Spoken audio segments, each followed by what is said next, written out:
ሰላም ጤና ይስጥልን ተመልካቾቻችን እንደምን ዋላችሁ እንደምን አመሻችሁ ከአንከር ሚዲያ ዝግጅት ክፍል ያክብሩ ሰላምታችንን እናቀርባለን። በተለያዩ ወቅታዊ የኢትዮጵያ ጉዳዮች ላይ በማተኮር መረጃዎችን ወደ እናንተ የምናደርስበትን እንደዚሁም በአንዳንዶቹ ላይ ሰፋ አድርገን የምንወያይበትን መሰናዷችን ነው ይዘን የቀረብነው። ከጋዜጠኛ ሙሉጌታ አንበርብር ጋር በመሆን የዕለቱን መረጃዎች ወደ እናንተ እናደርሳለን። አብራችሁ በመቆየት ዝግጅታችን እንድትከታተሉ ግብዣችን ነው። መልካም ጊዜ።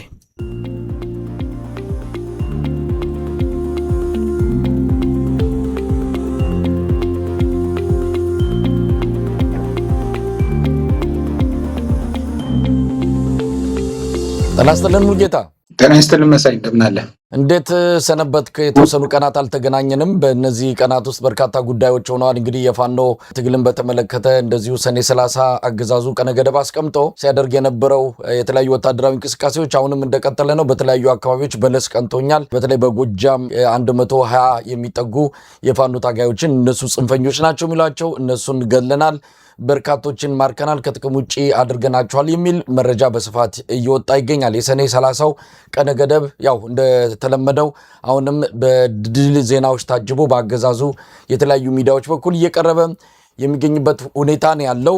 እንግዲህ ዛሬ ትኩረት ከምንሰጥባቸው አጀንዳዎች አንዱ አብይ አህመድ ለመስከረም የተለያዩ ጉዳዮችን ያስፈጽማል። በተለይም የሀገሪቱን የስርዓተ መንግስት መዋቅር በተመለከተ ህገ መንግስቱንም እንደዚሁም ሌሎች ጉዳዮች ላይ ለውጥ ያመጣል የሚል አጀንዳ ከወዲሁ ተለቋል።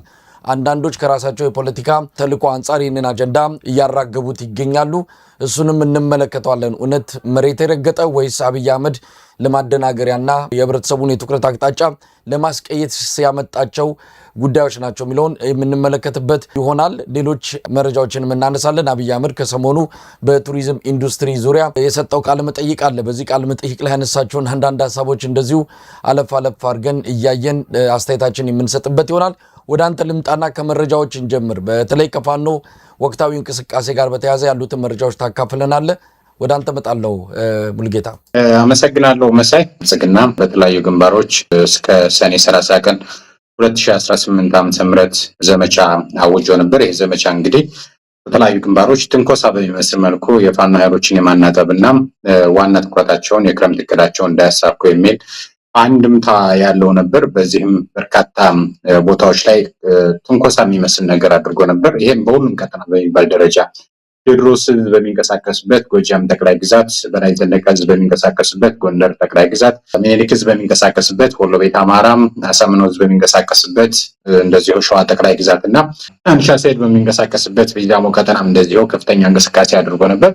የአገዛዙ ኃይል ግን በገባበት ሁሉ ከፍተኛ ኪሳራ ደርሶበት በርካታ መስመራዊ መኮንኖች፣ ኮሎኔሎች የተገደሉበት አውደ ውጊያ የተደረገው በተለይ ጎጃም ጠቅላይ ግዛት በተለይ እዚህ ጋዳሞት ዙሪያ ቋሪትና አካባቢው ብር አዳማ፣ ሐሙስ ገበያ በሚባሉት ቦታዎች ላይ በርካታ ዲሽቃዎች ተማርከው የአገዛዙ ኃይል ከፍተኛ ኪሳራ ደርሶበት እንግዲህ ወዲያውኑ እነ መሐመድ ተሰማ የምስራቅ ዕዝ አዛዥ ጎጃም ቀጠናና ከፊል ጎንደር ማለትም የደቡብ ጎንደር ኮማንድ ፖስት ዋና አዛዡ ወዲያውኑ በብርሃን ፍጥነት ካለበት ወደ ጎጃም ሄዶ ሰራዊቱን የማረጋጋትና ጦርነቱን የመምራት እንቅስቃሴ እንዲያደርግ ታዞ ነበር።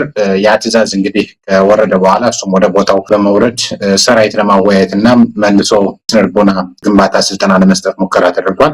ከዛ በኋላ እንግዲህ በዛሬው ዕለት የአማራ ሚዲያ ኮርፖሬሽን የሚባለው የአገዛዙ ልሳን ወደ 100 ምናምን የሚጠጉ ቁስለኞችን አድርጌያለሁ ብሏል። ቁስለኞቹ አልታዩም። የቆሰሉት ወዲያውኑ ፈርጥተዋል፣ በእነሱ አገዳደጽ ማለት ነው። ወይስ የት ላይ ናቸው ያሉት የሚባል ጥያቄ ቢነሳ መልስ የላቸውም። ነገር ግን ያው የተለመደውን የአገዛዙን ሐሰተኛ መረጃ በሰፊው አሰራጭተዋል። እንግዲህ በሌሎች ቀጠናዎች ማለትም በሚቻል ደረጃ የከፈተው ትንኮሳ ባለፈው ስንነጋገር በነበረን ቆይታ አገዛዙ ይህን ትንኮሳ መክፈቱ በጣም ጥሩ ነው። ምክንያቱም ፋኖቹ ጥራት ሲመጣባቸው አንድ ላይ ወደ ጥራት ሙሉ ትኩረት ያደርጋሉ የሚል ግምገማና ሀሳብ ሰጥተን ነበረ። በተመሳሳይ መሬት ላይ የታየውም ይሄው ነው። ፋኖቹ በሙሉ አቅማቸው አገዛዙ ላይ ትኩረት በማድረግ የአገዛዙን የማናጠው ወይም ደግሞ ይሄ ትንኮሳውን ሙሉ የማብረር ስራ ሰርቷል። እንግዲህ ባለፈው ሳምንት የነበሩት እውነቶች እነዚህ ናቸው። ከሁለትና 3 ቀን በኋላ ግን ሁሉም በሚባል ደረጃ አገዛዙም የሳበውን ጎራዴ ወደ አፎቶ የመለሰበት ሁኔታ አይተናል። እንደማያዋጣው ሲያቅ ወደ ኋላ የመለሰበት ሁኔታ አይተናል። ነገር ግን አሁንም ትንኮሳዎች አሉ ወደ ፋኖችም አሁን ባሉበት ነባራዊ ሁኔታ በሙሉ ውጊያ የገቡበት አይመስልም። ነገር ግን ከአገዛዙ የሚተነኮሰውን የትኛውንም እንቅስቃሴ ያጠፋ ምላሽ እየሰጡ ያሉበት ሁኔታ አለ። እንግዲህ ፋኖቹ ይሄ ዝምታቸው ወይም ደግሞ ይሄ አሁናዊ ሁኔታቸው በቀጣይ ከፍተኛ የሆነ ዘመቻ ይከፍታሉ የሚል ይጠበቃል። ከዚህ አኳያ አገዛዙ እቅድ አገዛዙ በከፈተው እስከ ሰኔ 30 በሚለው አገዛዙ ባቀደው መስመር አንገባም፣ በራሳችን እቅድ እንመራለን የሚል እንቅስቃሴ ውስጥ እንዳሉ ነው የምንረዳው። ከዛ በተጨማሪ በሁሉም ቀጠናዎች በሚባል ደረጃ የአደረጃጀት ስራዎች በሰፊው የተሰሩ ይገኛሉ። ዛሬ ከወጡት ትልቅ ሰበር ዜና ከሚባሉት የሚኒሊክ ዕዝ የ102ኛ ኮር 12ኛ ክፍለ ጦር 6ኛ እና 4ኛ ሻለቃ በጋራ በሰዋ ሜዳ ሰርገው መግባት በአገዛዙ ሰራዊት ላይ የማያዳግም እርምጃ መውሰዳቸውን ይፋ የሆነው እንግዲህ የ102ኛ ኮር 12ኛ ክፍለ ጦር ዛሬ ሰኔ 25 ቀን 2018 ዓ.ም በሰሜን ወሎ ዞን ጉባ ላፍቶ ወረዳ ከወልዲያ ከተማ በቅርብ ርቀት ልዩ ስሙ ሰዋ ሜዳ በተባለ አካባቢ በአገዛዙ ሰራዊት ላይ ከወትሮ በተለየ ሁኔታ የደፈጣ ጥቃት መፈጸማቸውን የተሰማው። በዚህም ወደ 7 የሚጠጋ ክላሽንኮቭ መሳሪያ፣ ወደ 10 የሚጠጋ ቦምብ እንዲሁም ደግሞ የወገብ ትጥቆችና የጠላት ኃይል ከ10 በላይ ደምስሰው ከ17 በላይ ማቁሰላቸውን ይፋ መረጃ ያወጡት። ከዛ በተጨማሪ በተለይ የ106ኛ ኮርና 303ኛ ኮር አሳምነው ክፍለ ጦር አሳምነው ኮር በጋራ በመሆን እንደዚሁ ውጊያ አድርገዋል። ውጊያ ያደረጉበትም ቀጠና እዚሁ ሰሜን ወሎ ዞን ዛሬ ሰኔ 25 ቀን 2018 ዓ.ም ከረፋዱ 2 ሰዓት የጀመረ የጥራትን የሻለቃውን መሪውን ጭምር በመደምሰስ ድል እንደተጎናጸፉ ነው መረጃው ይፋ የወጣው። እንግዲህ በዚያ ወደ ውጊያ ሁለቱ ክፍለ ጦሮች በመናበብ አስደናቂ ቅንጅት በአስደማሚ መከላከልና የመልሶ ማጥቃቱ ውጊያን ማድረግ መቻላቸውም ይፋ ሆኗል። እንግዲህ ስነልቦና የተዳከመው የአገዛዙ ኃይል 1 ሻለቃ መሪ ተደምስሷል። 53ኛ እግረኛ ሰራዊት እንደዚሁ ተደምስሷል። 39 ቁስለኛ መደረጉም ሰምቷል። የውጊያ የተካሄደበት እንግዲህ በተለይ ከጋሸና ቡያ ሐሙሲት ከኩልመስ እስከ ስታይሽ ከገነተ ማርያም እስከ ሻሎ ባሉት ቀጠናዎች ከፍተኛ የሆነ ውጊያ ተደርጎ በርካታ ድል እንደተመዘገበ ነው። ከዛ በተጨማሪ በጎጃም ጠቅላይ ግዛት ቴዎድሮስ በሚንቀሳቀስበት ቀጠና በተለይ ከዚህ በፊት በተደጋጋሚ የምናስታውሰው ድማማ ዲክላሬሽን ተብሎ በሚጠራው አካባቢ ላይ ከፍተኛ ድል እንደተመዘገበ ተሰምቷል። ዝርዝር መረጃዎች አልወጡም። እንግዲህ ጠንከር ያሉትን ታላላቅ የሚባሉትን ዜናዎች ነው እያወጣን ያለ ነው። በየዕለቱ የደፈጣ ጥቃት አለ። በየዕለቱ አገዛዙ የሚያደርጋቸውን ትንኮሳዎች ያጸፋ ምላሽ የመስጠት እንቅስቃሴዎች እንዳሉ ተሰምቷል። ከዛ በተጨማሪ በጎንደር ቀጠና በፋኖች መካከል ከፍተኛ የሆነ ውይይትና ወደ አንድነት የመምጣት ከፍተኛ እንቅስቃሴ እያደረጉ እንደሆነ ሰምቷል። በጎጃም ከዚህ በፊት ያነሳ ነው በተለይ የዕዝ አመራረጥ እንቅስቃሴዎችም እንደዚሁ እየተሰራባቸው እንደሆኑ ተስፋ ሰጪ የሆነ እንቅስቃሴ በፋኖ መንደር እንዳለ መግለጽ ፈልጋለሁ። መሳያው አመሰግናለሁ ሙሉጌታ። ምናልባት ከዚሁ ከፋኖ ትግል ጋር በተያያዘ ሰሞኑንም ጎጃም ላይ በለስ ቀንቶናል፣ የጽንፈኛውን ኃይል በብዙ ቁጥር ደምስሰናል፣ ማርከናል፣ ከጥቅም ውጭ አድርገናል የሚል ነው። እንግዲህ ሌላው ቀርቶ ደጋፊዎቻቸው እንኳን ይህንን እውነት ነው ብለው እንዲቀበሉት የተወሰነ በምስል በፎቶም ይሁን በቪዲዮ የተደገፈ ነገር ማቅረብ አልቻሉም። ዝም ብሎ ደረቅ የሆነ ፕሮፓጋንዳ ብቻ ነው ያሰራጩት። ለማንኛውም መሬት ላይ ያለውን ሀቅ በአጠቃላይ በትግሉ ሂደት በቅርበትም የሚያውቁት በመረጃውም ያላቸው ሰዎች የሚረዱት ጉዳይ ነው። ጀነራል መሐመድ ተሰማ የተለያዩ የጦር ክፍሎቹን ሰብስቦ ነበረ። ምናልባት መረጃው ይኖራል ብዬ እጠብቃለሁ። አወያይቷቸዋል። ለአደባባይ እንዲሁ ዘራፍ እኛን የሚችለን የለም እያደቀቅናቸው ነው እያለቀላቸው ነው የሚል ዲስኩር ያሰማል። ነገር ግን አዳራሽ ዘግተው የተነጋገሩት ሌላ ነገር ነው። እንደውም የሰራዊቱ ክፍል ያለው ለምንድን ነው የምንዋጋው? 8 ዓመት ሙሉ ከውጊያ አርፈን አናቅም። አሁን ደግሞ ከህወሓት ጋርም ለመዋጋት እየተዘጋጃችሁ ነው። ማን ነው የሚዋጋው? እባካችሁ ይህንን ጉዳይ መላበጁለት የሚል በጣም ጠንከር ያለ በድፍረት የተሞላ ጥያቄ ለጀነራል መሐመድ ተሰማ እንደቀረበለት ነው የሰማው ነው። እንግዲህ እንደምንም ብላችሁ ብሎ የተወሰኑ ይመራሉ ያሏቸውን እንደዚሁ ፊት ለፊት አስተያየት የሚሰጡትን ለማስፈራራትና በኋላ ላይም የመሰወር እርምጃ መውሰዳቸውን ሰምተናል። ሰራዊቱን እያስፈራሩ ወደ ጦርነት ገፍትሮ የማስገባት ያለ እርምጃ ነው እንግዲህ እነ መሐመድ ተሰማ እየወሰዱት ያሉት። ይህ ሰውዬ ከባለፈው ጊዜ ጀምሮ ልክ እንደ ብርሃኑ ጁላ ባዶ ሜዳ መፎከር፣ ባልተገኘ ድል ደጋፊዎቹን ለማስጨፈር የሚሞክር ሰው ነው። መሬት ላይ ግን ታሪኩ ሌላ ጉዳይ ነው። ሙልጌታ ልክ ነው መሳይ።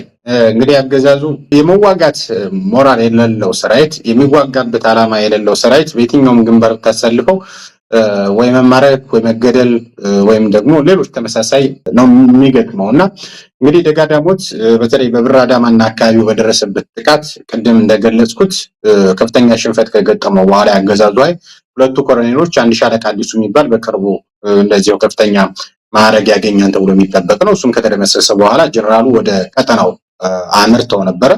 እንግዲህ ጀነራሉ በቦታው እንደደረሱ ከውጊያ የተረፉ የተወሰኑ የአማራ ተወላጅ የሆኑ የአገዛዙ አዋጊ መኮንኖችን በክህደት ወንጀል እንደረሸኑ ነው ከቦታው የደረሰን መረጃ የሚያመለክተው።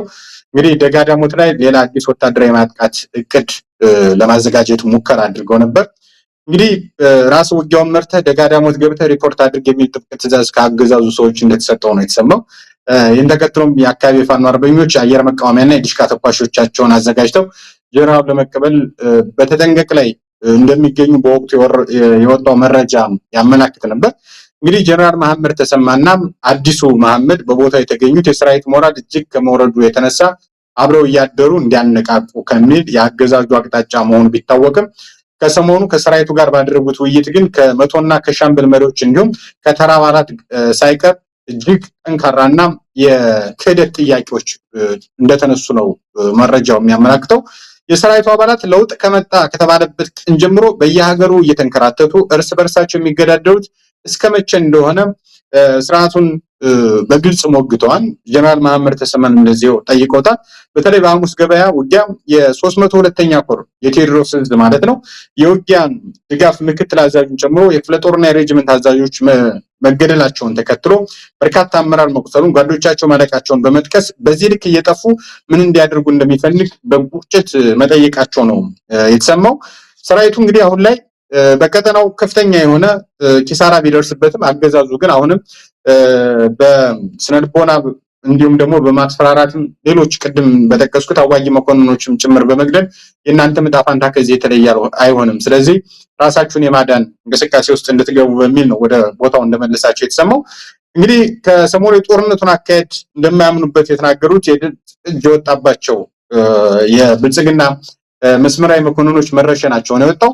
እንግዲህ እነ መሐመድ ተሰማ በተደጋጋሚ በነገራችን ላይ 3 ዓመት ሙሉ ውጊያ እያደረገ ድል ማግኘት ያልቻለ ማስመዝገብ ያልቻለ የብልጽግና ጀነራል ዩኒፎርም ለባሽ ካድሬ አሁንም የደሃ ልጅ ደም ከመጫወት የዘለለ ሚና እንደሌለው ይታወቃል። ነገር ግን የሱ ሚና አይደለም አገዛዙ ወይም ደግሞ እነ አብይ አህመድና እነ ፊልድ ማርሻል ብርሃኑ ጁላ ውረድ ባሉት ጊዜ የሚወርድ ከዛ በተጨማሪ ሀብትና ንብረቱ እንዳይወረስበት በብልጽግና እንዳይቀማ በተለይም ደግሞ በደሃ ደም የመጫወት ከፍተኛ አዝማሚያ አለ።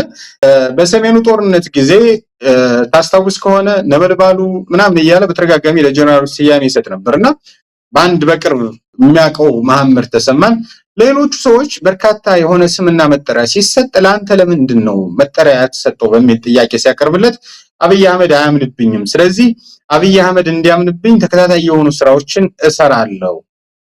ልብ በል እንግዲህ በወቅቱ የሰሜኑ ጦርነት ጊዜ ከፍተኛ ውጊያ ካደረጉት በተለይ በጋሸና ግንባር በሌሎች ግንባሮች ተቆርጠው ከቀሩትና በኋላ ላይ የመከላከያ ሰራዊት ዋጋ ከፍሎ ካወጣቸው የብልጽግና ጀነራሎች መካከል አንደኛው መሐመድ ተሰማ ነው። በወቅቱ ምን እዛው ቀጠና ላይ ስለነበርኩና ይሄን ሁሉ ሰርቼ ግን ስያሜ ወይም ደግሞ እንደዚህ ነበልባሉ ምናምን የሚለው እንግዲህ እንደዛ የሚል ስያሜ ያተሰጠኝ ስለማያምንብኝ ነው። ስለዚህ እንዲያምንብኝ ተከታታይ የሆኑ ስራዎችን ወይም ደግሞ የጦር ሜዳ ጀብዱ ፈጽሜ አስመዘግባለሁ በሚል ለሰዎች መናገሩን በቅርብ የተናገሩ ሰዎች ነግረውኛል እኔ በወቅቱና ስለዚህ ለአብይ አህመድ ታማኝ ለመሆን ሲል የጎጃም ህዝብን የደቡብ ጎንደር ህዝብን እንግዲህ ሁለቱን የሚያስተዳድረው እሱ ስለሆነ ማለት ነው የጎጃም ቀጠናና የደቡብ ጎንደር የኮማንድ ፖስት ሰብሳቢና የምስራቅ እዝ አዛዥ ስለሆነ እዚህ ቀጠና ላይ የሚፈጸሙት እያንዳንዱ ወንጀሎች በቀጥተኛነት ለአብይ አህመድ ታማኝነት ወይም ደግሞ ለአብይ አህመድ በቃ ይሄን እያደረኩ ነው ህዝብ እየጨፈጨፍኩ ነው የሚል ሪፖርት ለማቅረብ የሚደረግ እንደሆነ በግልጽ መታየት መቻል አለበት፣ በግልጽ መመዝገብ መቻል አለበት። አብይ አህመድ ጀነራሎችን አንዳንዶቹን አንተ እኮ ከነሱ አትሻልም በሚል ፉክክር እንዲገጥሙ የማድረግ ፉክክራቸው ደግሞ በንጹሃን ደም እንዲሆን የማድረግ ከፍተኛ አዝማሚያ እንዳለው ይታወቃል። በዚህም ምክንያት ጀነራል መሐመድ ተሰማ በርካታ ሀብትና ንብረት ካላቸው እንግዲህ ወደ ምስራቅ ስንሄድ የዚህ የምስራቅ የመኮንኖች ክበብ የሚባል አለ። ያን ሙሉ ለሙሉ ወጪ ኦዲት እንዳይደረግ ተደርጎ ለመሐመድ ተሰማ ገቢ እንዲሆንለት የተደረገበት ሚስጥር አለ። ከዛ በተጨማሪ ደግሞ በነፃነት እንዲዘርፍ ከተፈቀደላቸው የብልጽግና ጀነራሎች መካከል አንደኛው ነውና ጎጃም ቀጠና ላይም ከሰሞኑ ሲገባ ውጤት እንደማያመጣ ድል እንደማያመጣ ባለፉት 3 ዓመታት ከጎጃም ጠቅላይ ግዛት ፋኖች ጋር በተለይም ደግሞ ከቴዎድሮስ እዝ ጋር ገጥሞ ውጊያ ላይ ከፍተኛ ኪሳራ እንደገጠመው ያውቃል። ነገር ግን ይህን ኪሳራ ማካካስ የሚችለው በቦታው መገኘት በመደንፋት ውሸት በመዋሸት ስለሆነ ከሰሞኑ ያየናቸው ውሸቶች ከዚህ የተለዩ እንዳልሆኑ በግልጽ ማስቀመጥ ያስፈልጋል መሰለኝ። ሙሉጌታ እንግዲህ ጀነራል መሐመድ ተሰማን ሁኔታ በተመለከተ አንተ ከገለጽከው በላይ ብዙ ማለት የሚቻል አይደለም። ሰውየው ምን ያህል የአማራ ንጹሃንን አርሶ አደሮችና ሴቶችን እናቶችን እስኪገድል ድረስ ነው በአብይ አህመድ እምነት የሚያገኘው? ስንት አማራ ሲያልቅ ነው? ስንት ኢትዮጵያዊ ሲሞት ነው በአብይ አህመድ ዘንድ አመኔታን የሚያገኘው የሚለው ጥያቄ እንግዲህ ኢትዮጵያውያን በደንብ ሊያጤኑት የሚገባ ነው። የሰውዬ ምስራቅ እዝ አዛዥ ነው። ምስራቁን በር ትቶ ነው እንግዲህ ወደዚህ ወደ አማራ ክልል ሰራዊቱን አስገብተው በእርግጥ በትእዛዝም ቢሆን ይህንን ለማስፈጸም ቀን ከሌሊት እየሰራ ያለ እንደሆነ ይታመናል። አብይ አህመድ የማያምነው ሌላ ስለሆነ አይደለም። አብይ አህመድ ብዙ በዙሪያ ያሉ ሰዎችን የማያምናቸው ነገር ግን ከአጠገቡ እንዳይርቁ የሚያረጋቸው ሰዎች አሉ። ትንንሽ ነገር እያላሳቸው ብዙም እንዳይርቁት በረጅም ገመድ እያሰረ የሚተዋቸው አሉ።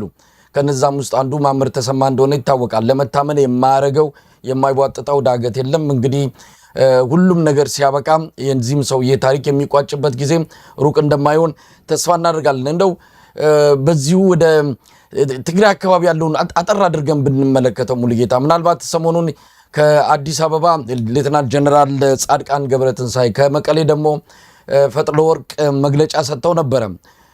ጻድቃን ገብረትንሳኤ በሱዳን በኩል በሌላ አቅጣጫ ወደ መሃል ህወሓት ለመገስገስ እየተዘጋጀ ነው የሚል መረጃ አውጥቷል። እንዴት እንደሆነ ዝርዝሩን በግልጽ የሚታወቅ ነገር የለም፣ ግን ሰብሮ ሊገባ ወደ መሃል ህወሓት እየተዘጋጀ ነው የሚል ነው። ወይዘሮ ፈትለ ወርቅ ደግሞ የምዕራቡን ጦሩን ወደ ምስራቅ ትግራይ ወደ ትግራይ እያስገባ ነው አብይ አህመድ የሚል እንደዚሁ መረጃ ሰጥታለች። የአሜሪካንን ውሳኔ እንደዚሁ አጣጥላለች። ትግራይ ላይ ያለውን ሁኔታ እንዴት ታየዋለህ? አብይ አህመድ አማራ ክልል ላይ ያለውን ጦርነት ጋብ አድርጎ ወይም ደግሞ ምንድነው በሚሊሻና በአድማ በታኝ ደረጃ እነሱን እዛ ወጥሮ በመያዝ ዋናውን ጦር ወደ ትግራይ አሰማራለሁ የሚል እቅድ እንዳለው ይነገራል። አንደኛ እንዴት ነው ለፋኖ ያለውን አመለካከትም ያሳያል። ፋኖ በደንብ የተደራጀ ነው፣ በደንብ አድርጎ እየመታው ነው ያለውና ፋኖን እውቅና ለመስጠት የሚሄድበትንም ርቀት የሚያሳይ ነው። በሁለተኛ ደረጃ እውነት በአሁኑ ጊዜ ከህወሓት ጋር ለመዋጋት ከማንም በላይ ፋኖን እንዴት ሊሻገር ነው? ፋኖ በአሁኑ ሰዓት ባለው ቁመና የአብይ አህመድ ጦርን አይደለም ምናልባት ምስራቅ አፍሪካ ላይ የሚገዳደረው ኃይል ሊኖር አይችልም ተብሎ የሚታመን ነው። ይሄ ተራ ፕሮፓጋንዳ አይደለም። ካለው የሰው ኃይል ካለው አቅም ከተልኮ ከህዝብ ወገንተኝነቱ አንጻር ህዝብ ከጀርባው ከመኖሩ ጋር ተያይዞ የፋኖ ኃይል እንዲሁ በቀላሉ ዝም ብለህ በሰፈር ሚሊሻና በአድማ በታኝ አቆመዋለሁ ብለህ ሂሳብ የምትሰራበት አይደለም። ለማንኛውም ይህንን እንዴት አየው ሙሉጌታ? አመሰግናለሁ። ጥሩ ሀሳብና ጥሩ ጥያቄን አነሳልኝ። በዛሬው ዕለት በተለያዩ ቦታዎች ወደ ትግራይ ድንበር ልትጓጓዙ ነው። ስለዚህ ቤተሰቦቻችሁን፣ ሚስቶቻችሁን ተሰናበቱ፣ የምታዘጋጁት ዕቃና ልብስ ካለ ማዘጋጁ በሚል በርካታ ሚኒሻዎችን በሸዋ ጠቅላይ ግዛት በጎጃም በጎንደርና በወሎ ቀጠና የማሰባሰብና የማሳወቅ ስራ አገዛዙ እየሰራ እንዳለ በግልጽ ማስቀመጥ እንፈልጋለን። ወደ ትግራይ ድንበር ጦርነት ሊቀሰቀስ ነው። ሻዕቢያና ወያኔ ተባብረው ከፋኖ ጋር ሊወጉና ነው። ስለዚህ እዚህ ቀጠና ያለውን አድማ ብተና፣ ፌዴራል ፖሊስና መከላከያ ይመክታል። እናንተ ደግሞ ወደ ግንባር ወደ አፋር ድንበርና ወደ ትግራይ ድንበር ትጠጋላችሁ በሚል የማሳወቅና ከዛ የማዘጋጀት ከፍተኛ እንቅስቃሴ እንዳለ የተለያዩ መረጃዎች እየወጡ ይገኛሉ። ከዛ በተጨማሪ ከሰሞኑ ጻድቃን ገብረትንሳኤና ወንጀሩን የሰጡትንም መግለጫ አይቼዋለሁ። ጻድቃን እንግዲህ ታውቃለህ፣ አገዛዙ ሲጨንቀው የሚያመጣው የሚጠቀምበት ካርድ ነው። አሁን ላይ የብልጽግና ካርድ ነው። ጻድቃን ገብረትንሳኤ ራሱ አስቦ አቅዶ የሚናገረው ነገር አለ ብዬ አላምንም። ከዛ በተጨማሪ ደግሞ ለአገዛዙ ግብዓት የሚሆን ፕሮፓጋንዳዎች እንዲሰሩ ከሚመደቡ ሰዎች መካከል አንደኛው እሱ ነው። በፋኖ በኩል ካፒቴን ማስረሻ ሰጥ የነበሩ አገልግሎት የላችሁም እናንተን የሚያዳምጥ የለም ተብለው ከቦታው ተባረዋል። አንዳንድ ጊዜ በኢቲቪም በሌሎችም እነ ረዳት ፕሮፌሰር እያሱ አባተ የሚቀርቡበት ሁኔታ አለ።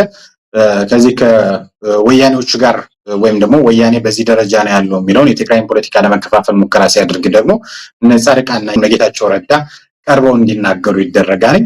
እንግዲህ ከሰሞኑ ጻድቃን ገብረተንሳኤ የተናገረው በዋነኝነት ወልቃይት ጠገዴና አካባቢው ባሉት ሁነቶች ወያኔ ሊመጣ ነው፣ ወረራ ሊፈጽምባችሁ ነው የሚል ስሜት በአማራው ዘንድ የመዝራትና አማራውን ደግሞ ከነሱ ጎን ወይም ደግሞ ከአገዛዙ ጎን እንዲቆምለት የማድረግ ነው። በዋነኝነት በዚህ በመተማ በኩል ለመግባት ከፍተኛ ጥረት እያደረጉ ነው የሚል ነው ከፍተኛ ሀሳብና አስተያየት ሲሰጥ የነበረው። እነዚህ መረጃዎች እውነት አላቸው የላቸውም ጊዜ የሚገልጻቸው እውነቶች እንዳሉ በግልጽ ያሳውቃል። ነገር ግን አብይ አህመድ የሐምዳን ዳጋሎን የአርሴፍን ጦር አሶሳ ላይ ወታደራዊ ካምፕ፣ ሎጂስቲክ ካምፕ፣ ከዛ በተጨማሪ የሕክምና ካምፕ ከፍቶ ከዛ በተጨማሪ ሌሎች ደግሞ ኢትዮጵያ ኃይሎች በዚህ በኩል ሊመጡብኝ ነው ማለት ሞራል አለው ብያለሁ። በግልጽ እንደዚህ ማለት ሞራል የለውም። ምክንያቱም እሱ ተላላኪ ነው። ወደኋላ መለስ ብለን ካየነው ከ1983 ዓመተ ምህረት በፊት የደርግ አገዛዝ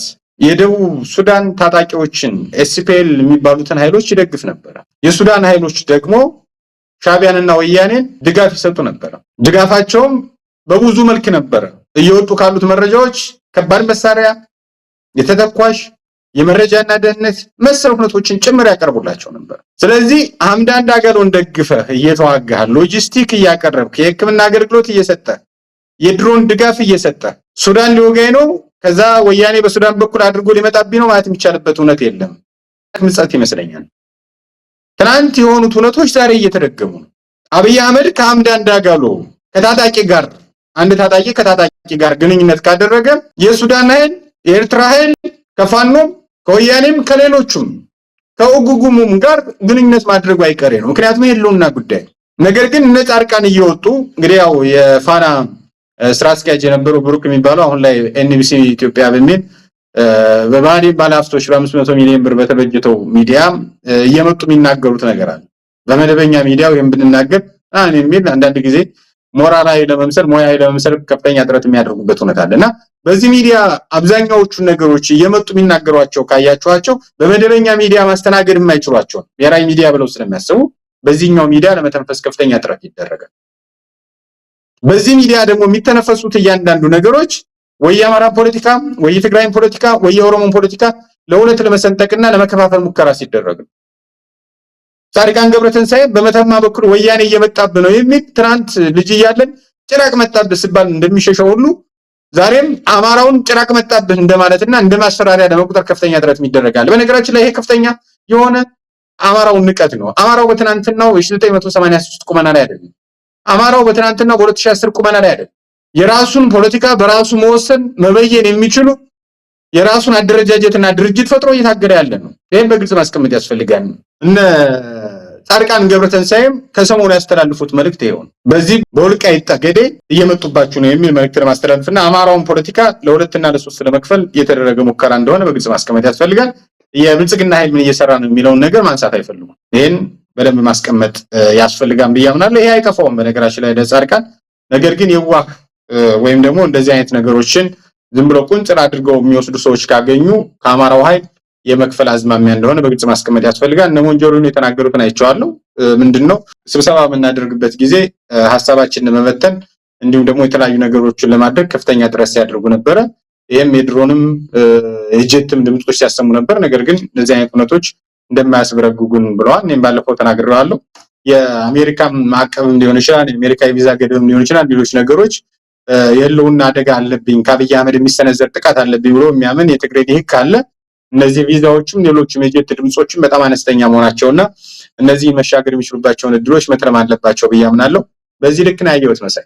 ወይዘሮ ፈጥሮ ወርቅ ሞንጆሪኖ እኛ ወደ አዲስ አበባ ወደ አሜሪካም የምንሄድበት ምንም ምክንያት የለም፣ ቪዛ መከልከሉ ብዙም ትርጉም እንደሌለው ነው የገለጹት። የህወሓት ምክትል ሊቀመንበር አቶ አማኑኤል አሰፋ ግን ምዕራባውያን የያዙት አቋም አደገኛ ነው የሚል መልእክት ያለው ቃለ መጠይቅ በቅርቡ መስጠታቸውን እናስታውሳለን። ለማንኛውም የምዕራባውያን አቋም እንደ ሁኔታዎች ሊቀያየር ይችላል።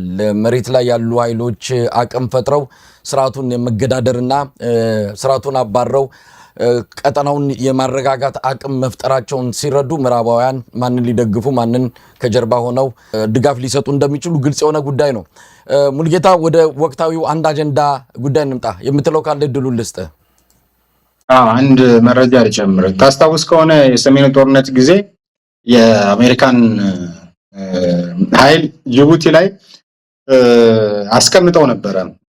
አገሪቱ የመፍረስ አደጋ ሊገጥማት ለመቆጣጠርና የኃይል ድጋፍ ለመስጠት በተለይ እንደዚህ አይነት ሁኔታዎች ነበሩ። በወቅቱ የአብይ አህመድ አገዛዝ 4 ኪሎ ቤተመንግስት ስብሰባ ባደረጉ ጊዜ ወደ ግንባር ለመዝመት ሙከራ ወይም ደግሞ ወደ ግንባር ሊሄድ ነው ባለ ጊዜ የሆኑ ሀገራት ከአሜሪካ በተቃራኒ የቆሙ ሀገራት አጃቢዎቹ ካልገደሉ በስተቀር የትኛውም አይነት ጥቃት አይሰነዘርብህም፣ ስለዚህ እኛ ሙሉ ድጋፍ እንሰጣለን የሚል ነበር። ይሄ ከአሜሪካ በተቃራኒ የቆሙ ሀገሮች ናቸው። በወቅቱ ደግሞ አሜሪካኖች ጅቡቲ ላይ አየር ኃይላቸውን አስጠግተው የሆነ ነገር ቢፈጠር መቆጣጠር የሚችሉበትን እውነት እንቅስቃሴ ያደርጉ ነበር። ይሄ አደባባይ የወጣ መረጃ። ከዛ በኋላ በድርድርም በምንም ተብሎ የወያኔ ኃይል ወደ መቀሌ ሲገፋ አሜሪካኖችም እንግዲህ ታስታውስ ከሆነ የሆኑ ወጣቶች የአሜሪካን ባንዲራ አዲስ አበባ ላይ በጩቤ ረግጠው ምናምን ይወጣ ነበር። እነዚህ መረጃዎች ሲወጡ የነበሩት አንደኛ አሜሪካ አብይ አህመድ ላይ ጫና ስታሳድርበት ከነበረው አኳያ የፋኖ ኃይሎችም ሊሆኑ ይችላል ሌሎች እንቅስቃሴ የነጻነት ኃይሎች ጠጋ ባሉ ቁጥር አሜሪካም ሆነ ሌላኛው ሀገር ከአሸናፊው ኃይል ጋር ነው የሚቆሙት። ይህም በግልጽ ማስቀመጥ ያስፈልጋል። ይህን እንደመጨመር ነው። አመሰግናለሁ።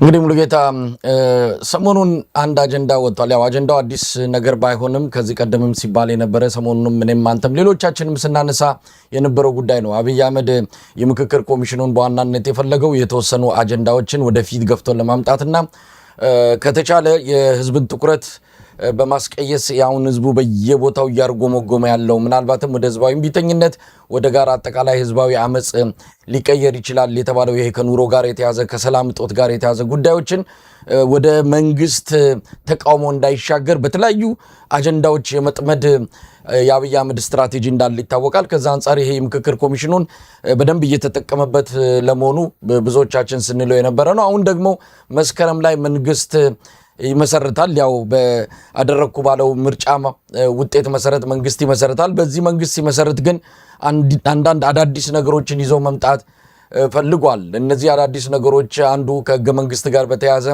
የሚወጡ አንቀጾች ይኖራሉ ነው። እስካሁን የሚታወቀው አንቀጽ 39 እንደሆነ ነው የተነገረው። ሌላ እንደዚሁ የአዲስ አበባና የድሬዳዋን ጉዳይ በተመለከተ ያው በአጀንዳነት ከ8ቱ አጀንዳ ውስጥ እንደገባ ባለፈውም ተነስቷል።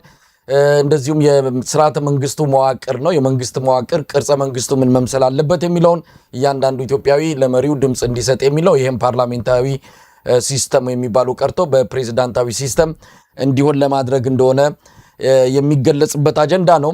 እነዚህን ጨምሮ ሌላው የክልል መዋቅር ነው። በብሔርና በጎሳ የተደራጀው የክልል መዋቅር ወደ መልክዓ ምድራዊ ጂኦግራፊን መሰረት ያደረገ የክልል አወቃቀር የአስተዳደር አወቃቀር እንከተላለን የሚል ነው። እነዚህ አጀንዳዎች አሉ። አብይ አህመድ ገና ወደ መንበረ ስልጣኑ ሲመጣ ጀምሮ ማጫወቻ ያደረጋቸው ይሄ የአንድነት ኃይሉን እንደዚህ ኢትዮጵያ አንድ ሆና መቀጠል አለባት ከዚህ ከብሔርና ከጎሳ ፖለቲካ ውጪ ሌላውን የፖለቲካ መስመር የሚከተሉ ኢትዮጵያውያንን ልብ ለማማለል የሚጠቀምባቸው አጀንዳዎች ናቸው። እነሱን አጀንዳዎች እንደዚሁ ማጫወቻ እያደረገ ያለ ዓመት ከገፋ በኋላ አሁን ምጥ ሲይዘው ደግሞ በዚህ በምክክር ኮሚሽኑ አማካኝነት ወደፊት እንዲገፋ አድርጓል።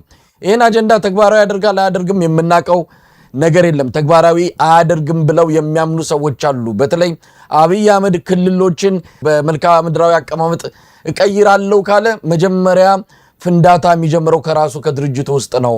ራሳቸው ብልጽግና ጠላት ሆነው ይመጡበታል።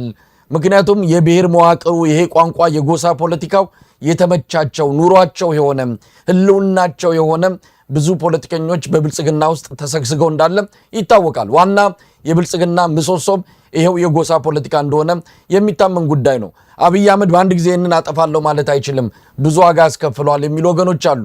ግን አጀንዳው ወደፊት አምጥቶ የልብ ትርታ ለማዳመጥም ሆነ የህዝብን ትኩረት አቅጣጫ ለማስቀየስ ይጠቀምበታል። አንዳንድ ፖለቲከኞች እንደነ ጀዋር አይነቱ ሰሞኑን ሰበር ዜና ብለው ያመጡት ነገር አለ። እሱ ላይ በጣም ጥንቃቄ የሚያስፈልገው ጉዳይ አለ። እነ ጀዋር አጀንዳውን ሊፈልጉት ይችላሉ። ዛሬም የወጡትን የጀዋር ጽሁፎችን ተመልክተናል። ሀገራዊ ጉዳዮችም ከሌሎች ኢትዮጵያኖች ጋር ለመስራት ፍላጎት እንዳለው ምልክት አሳይቷል። ወይም ደግሞ የተወሰኑ እርምጃዎችን ሄዶ ነበረ። አሁን ተመልሶ ወደ በፊቱ ጉዳይ ወደ በፊቱ የአንድ ማህበረሰብ አቀንቃኝነት መግባቱን እያየን ነው። ለማንኛውም ይህን አጀንዳ ጀዋር እያራገበው ነው። አብይ አህመድ ሆን ብሎ በተዘዋዋሪ በሌሎች ሰዎችም አጀንዳው ህዝብ ጋር እንዲደርስ በፈለጋቸው መንገዶች እንዲደርስ ይፈልጋል። ከነዛም አንዱ ጀዋር ነው። ጀዋር በዚህ ደረጃ አብይ አህመድ ወጥመድ ውስጥ ገብቷል ብለን ባናምንም ግን አጀንዳውን ስለሚፈልገው በሰፊው እየሄደበት እንዳለ እየተረዳን ነው። ሙልጌታ ምን ማለት ይቻላል? ለአብይ አህመድ ሁለት ስለት ያለው ቢላዋ ይዞ መጥቷል። አንደኛው ስለት ይሄ ትብብር የሚባል ኢትዮጵያውያን እየተገናኙ አብይ ላይ የጋራ የሆነ ክንድ ለማሳረፍ ንግግር ጀምሮ ወደ ውጤት እየመጡ ነውና ያንን ማኮላሸት ገና በእግሩ ሳይቆም መቅጨት ይፈልጋል። ሁለተኛው ደግሞ ቀደም ሲል እንዳልነው የህብረተሰቡን የትኩረት አቅጣጫ በተለይም ወደ ህዝባዊ ቢተኝነትና አመጽ ህዝቡ እንዳይገባ በእነዚህ አጀንዳዎች ጭንቅላቱን መወጠር ያስፈልጋልና አብይ እነዚህን አጀንዳዎች ወደፊት እያመጣ ነው። ግን እንዴት ታየዋለህ? አብይ አደገኛ በሆነ መንገድ አጀንዳዎቹ ወደፊት እንዲመጡ በቀጥታም ይሁን በተዘዋዋሪ ፍላጎት እንዳሉ እናውቃለን። አመሰግናለሁ መሳይ። ከጀዋር ልጀምር። ጀዋር በትናንትናው ዕለት እንግዲህ የብልጽግና ማዕከላዊ ኮሚቴ ናዝሬት ከተማ ላይ ስብሰባ ተካሄደ በሚል ሀሳቡን ሰንዝሯል። የተጻፈውን በቆብኛ ነው ወይም ደግሞ ኦሮምኛ ነው። ከዚህ በፊት በአማርኛዎች የመጻፍ ከፍተኛ እንግዲህ የሀገራዊ አጀንዳ ነው። በአማርኛ የሚጽፈው ጥሩ ነበር። አሁን ጀዋር ምን እያደረገ ነው? በዚህኛው ካምፕ ለመምጣት ሙከራ አድርጎ ነበር። ከዚህ በፊት አስታውሰው ከሆነ ትብብር ምናምን በሚሉት ወይም ደግሞ ሰላማዊ ሰልፍ በነበሩት እንቅስቃሴዎች ሙከራ አድርጎ ነበር። ነገር ግን ከሚያምነው ይልቅ የሚጠራጠረው ስለበዛ ሙሉ ለሙሉ ወደዛ ካምፕ የገባ ይመስለኛል። የተለያዩ ፕላትፎርሞችንም በቲክቶክም ስታየው በሌሎችም ካምፖች ስታየው ሙሉ ለሙሉ ወደዛው ካምፕ የመግባት በተለይ ወደዛው ካምፕ መግባቱ የሚያስገኙት ጥቅሞች በጣም ከፍተኛ ናቸው። ምክንያቱም ከጥራቶቻችን ጋር እየሰራ ነው የሚል እና አብይ አህመድ ፖለቲካ እንደሚሰሩበት ያውቃል። ጥራቶቻችሁ ጋር አይደለም የምሰራው፣ ስለዚህ እናንተ ጋር ነኝ፣ ለእናንተ ነው የምሰራው ለማለት ደግሞ በራሱ በሚናገረው ቋንቋ ከዛ ከሚመስሉት አዶች ጋር የሚሰራበትና የሚሆንበት አዝማሚያ በዛ ልክ እንደሚሆን ይታመናል። እንግዲህ በጊዜ ሂደት የምናየው ይሆናል። ሽርም ከሆነ ይገፋን ቦርጭም ከሆነ ይጠፋን እንደሚባለው ወደፊት የምናየው ይሆናል። ነገር ግን ያው ሁሉንም እንቅስቃሴዎች በአግባቡ መከታተል ጥሩ ነው ተብሎ ይታመናል። ከዛ በተጨማሪ በትናንትናው ዕለት ይፋ ያደረገው መረጃ አዲስ መረጃ አይደለም። እንዴት አዲስ ለማድረግ ሙከራ እንዳደረገ አልገባኝ። ምክንያቱም ባለፈው ሳምንት ሐሙስ ላይ እኛም ተወያይተንበታል። ከዛ በተጨማሪ ደግሞ ሄሮድስ የምትባለው የብሔራዊ ምክክር ኮሚሽኗ ምክትሏ 8 አጀንዳዎች በሚል በአብይ አህመድ ወይም ደግሞ በኦህዴድ ትዕዛዝ በምክክር ኮሚሽኑ በኩል እንዲፈጸሙ አንተም በግልጽ አስቀምጠዋል። ወደ 4000 የሚጠጋ ስንቀፈጅ ቡድን አዲስ አበባ ላይ ተሰባስቦ ውይይት እንዲያደርግበት ከተመከሩት ጉዳዮች መካከል አንደኛ ድሬዳዋና የአዲስ አበባ ጉዳይ፣ ሌላኛው የዚህ ፌዴራሊዝም ወይም ደግሞ የመንግስት ቅርጽ ማለት ፌዴራሊዝም ማለት ነው ሌላ አነጋገር። ከዛ በተጨማሪ ደግሞ መሰል የመንግስት አስተዳደር ስርዓት ከፓርላማዊ ወደ ከፊል ፕሬዚዳንታዊ እንዲቀየር የሚል ነው የመጣው። አብይ አህመድ ሙሉ ከፊል ምናምን የሚባል ነገር የለም። ሙሉ ፕሬዚዳንት ለመሆን ነው። መስከረም 30 ላይ ፕሬዚዳንት ለመሆን ነው። ከጠቅላይ ሚኒስትርነቱን ሙሉ ለሙሉ ትቶ የመንቀሳቀስ ነው እያደረገ ያለው ብለናል። ከዚህ በፊትም ሲወጡ የነበሩ መረጃዎች አሉ። እነሱ መረጃዎች ምንድናቸው? አማራውን በክልል መከፋፈል፣ ኦሮሞውን በክልል መከፋፈል፣ ልክ እንደ ደቡብ የማድረግ ማለት ነው። እንግዲህ ሲዳማ እኔ በደንብ አውቀዋለሁ። ሲዳማ የሚባለውን ዞን ለብቻው ገንጥለው ከ56ቱ ብሔረሰብ አንድ ክልል እንዳደረጉት ሁሉ በአባዱላ ገመዳ አዋላጅነት ሌላውንም እንደዚህ ያደርጋሉ። ይህን በዋነኝነት የሚያደርግበት ኦህዴድ 4 ግንባሮች የነበሩትን የኢህአዴግ ግንባር ሲያፈርስ በዋነኝነት ፓወሩን በበላይነት የሰዎችን ቁጥር የመወሰን ቁጥር በበላይነት እንዲቆጣጠር አስቦ ነበር ይሄን ያደረገው።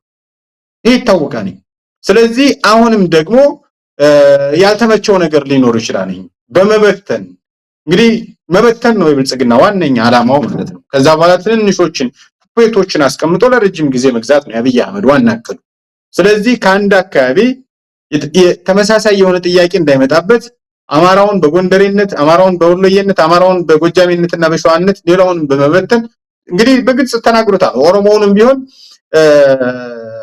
ወለጋ ይገሉኛል ምናምን የሚል ሰው እኮ ነው። በነገራችን ላይ እንደው እኛ ስንናገረው ይቀፋል። ወለጋ ይገሉኛል፣ ጅማ ምናምን የሚባሉ ሰዎች ናቸው። አርሲ ምናምን መሬቱን ነው የምንፈልገው ምናምን የሚሉት ነገር አለ እርስ በርሳቸውና ይሄን በግልጽ ማስቀመጥ የሚቻልበት ሁኔታ አለ። ነገር ግን የአብይ አህመድ እንደዚህ አይነት አጀንዳዎችን የሚያስለቅቀው የሚያስተነፍሰው ከዛ በተጨማሪ ደግሞ ሌሎች የኢትዮጵያን ኃይሎች እየታገሉት ያለው ወይም ደግሞ እየታገሉበት ያለው አጀንዳ ዋነኛው ምንድን ነው? የአማራ ፋኖ ከሚታገልበት ዋነኛ መስመር አንደኛው የህገ መንግስት ጉዳይ ነው። ህገ መንግስቱ መሻሻል መቻል አለበት፣ መቀየር መቻል አለበት። ሌላኛው የሰና የማንነት ጉዳይ ነው። ሌላኛው ዜጋ በተለያዩ ቦታዎች ተንቀሳቅሶ የመኖር ነው። ሌላኛው የመሬት ጉዳይ ነው። እነዚህን ጥያቄዎች አብይ አህመድ ከዚህ በፊት አስታውሳለሁ 2011 ዓ.ም የአብን ሰዎች የአማራ ጥያቄዎች እነዚህ ናቸው፣ እንታገልባቸው እነዚህ ናቸው ብለው ጥያቄዎችን ብድግ ሲያደርጉ ወዲያውኑ አዴፓ ያንን ጥያቄ ብድግ አደረገና እነዚህ የምታገልባቸው ናቸው ብሎ መግለጫ ሰጠበት ማለት ነው። አዴፓ 2011 ላይ ግንቦት 12 ምናምን ይመስለኛል ይሄን መግለጫ ከሰጠ በኋላ የአብን ሰዎች በምን ይታገሉ? እነዚህንማ ያስታውሳለሁ። እነዚህንማ ይዞ የሚታገልን ከሆነ አዴፓ ገብተን አብረን እንስራ ያሉ ሰዎች እንዳሉ አውቃለሁ። በኋላ ላይ አብን ውስጥ ሲሰሩ የነበሩ አብን ጋኛ መታየት አንፈልግም፣ ጽንፈኛ መባል አንፈልግም፣ በአማራ ምሁራን መማክርት በኩል እንግባና በአዴፓ ውስጥ ሆነን ለውጥ እናመጣለን ያሉ ሰዎች እንዳሉ እናስታውሳለን። ከነዚህ መካከል አንዱ መልካሙ ተሾመ የሚባል ልጅ እንደነበር አስታውሳለሁ። የአማራ ብሔርተኝነት የሚል መጽሐፍ ጽፏል። ሌላኛው ንግግሩ አሁንም ሚዲያ ላይ ይዘዋወራል። የአማራ ምሁራን የጠፉ ተብሎ የክልሉ ርዕሰ መስተዳድር የነበረ አንድ ፋንታ ነው ምናምን የሚባል ዶክተር ፋንታ የሚባል። ሌላኛው እነ ዶክተር ይልቃል ናቸው በምሁራን መማክርት። ሌላኛው እንደዚህ ሴቶችም ተመልምለው ገብተው ነበር። ጥያቄውን ወሰደ። ጥያቄው እንዲመለስ አላደረገም። ምሁራኖችን እዛ ውስጥ የነበሩትን እናንተ እንጠቀማለሁ እነዚህ ጽንፈኞች ናቸው ብሎ እና አብንን መታና በወቅቱ የነበሩትን ማለት ነው መታና እነዚህኞቹን ወሰደ። እነዚህኞቹን ለሆነ ጊዜ ተጠቀመባቸውና በህዝብ አስጠልቶ አባረራቸው፣ አስተፋቸው ማለት።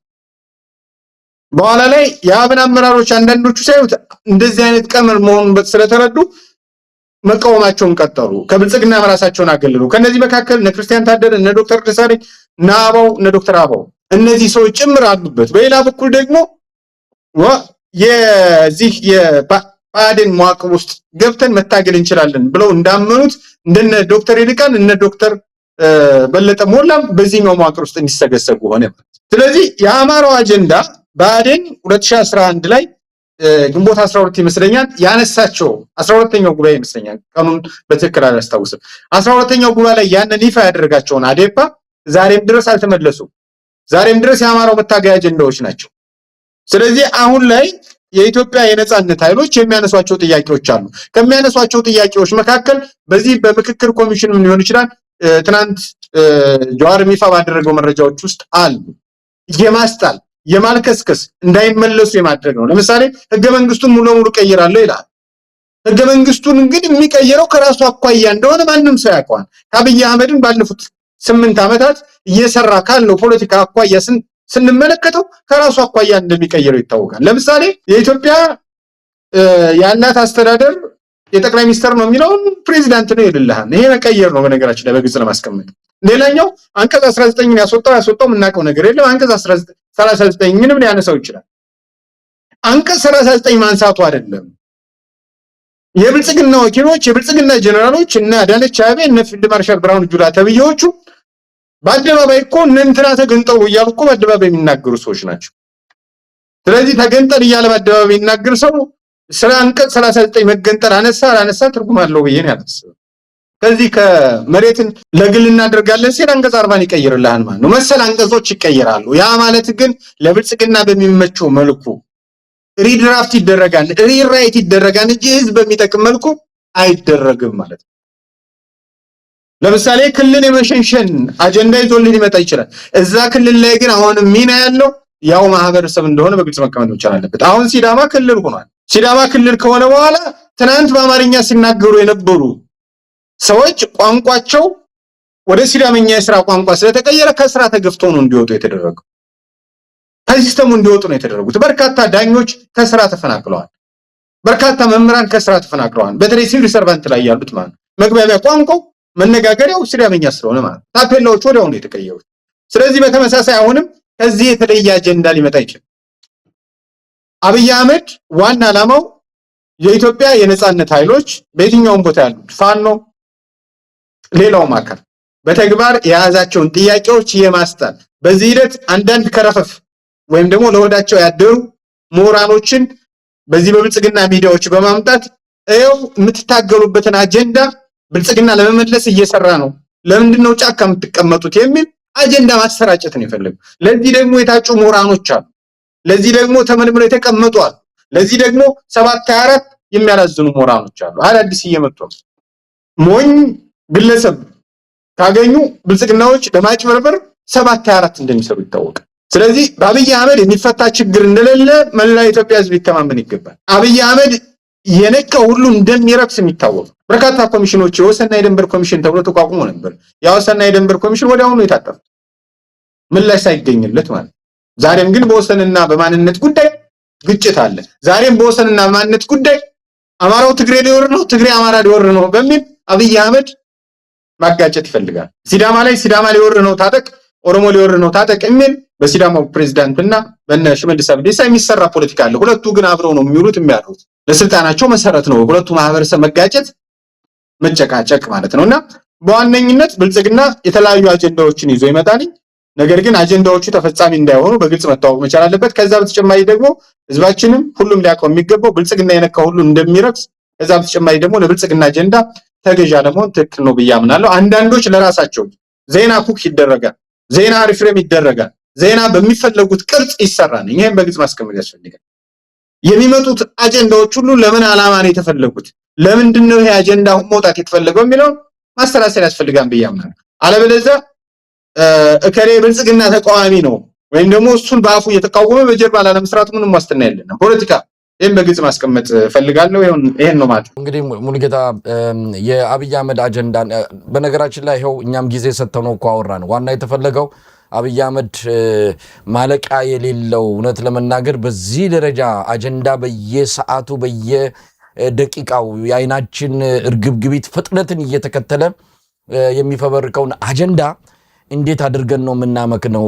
ለሱስ ጊዜና እንደው ኃይልንስ መጨረስ ይገባሉ? ይህንን በደንብ በተለይ የአብይ አህመድን አካሄድ ባለፉት 8 ዓመታት የመጣንበትን ቀውስ በደንብ የተረዳና ወደፊት ደግሞ ይሄን ነገር መሻገር የለበትም፣ ይሄ በአስቸኳይ መቆም አለበት፣ አለበለዚያ ኢትዮጵያ ህልውና አደጋ ላይ ወድቃል ብሎ የቆረጠ ሰው ካለ የአብይ አህመድ አጀንዳን እንደ እውነት ለመናገር ወደ አደባባይ ከመውጣታቸው በፊት እዛው መክኖ እንዲቀሩ መደረግ ነው ያለበት።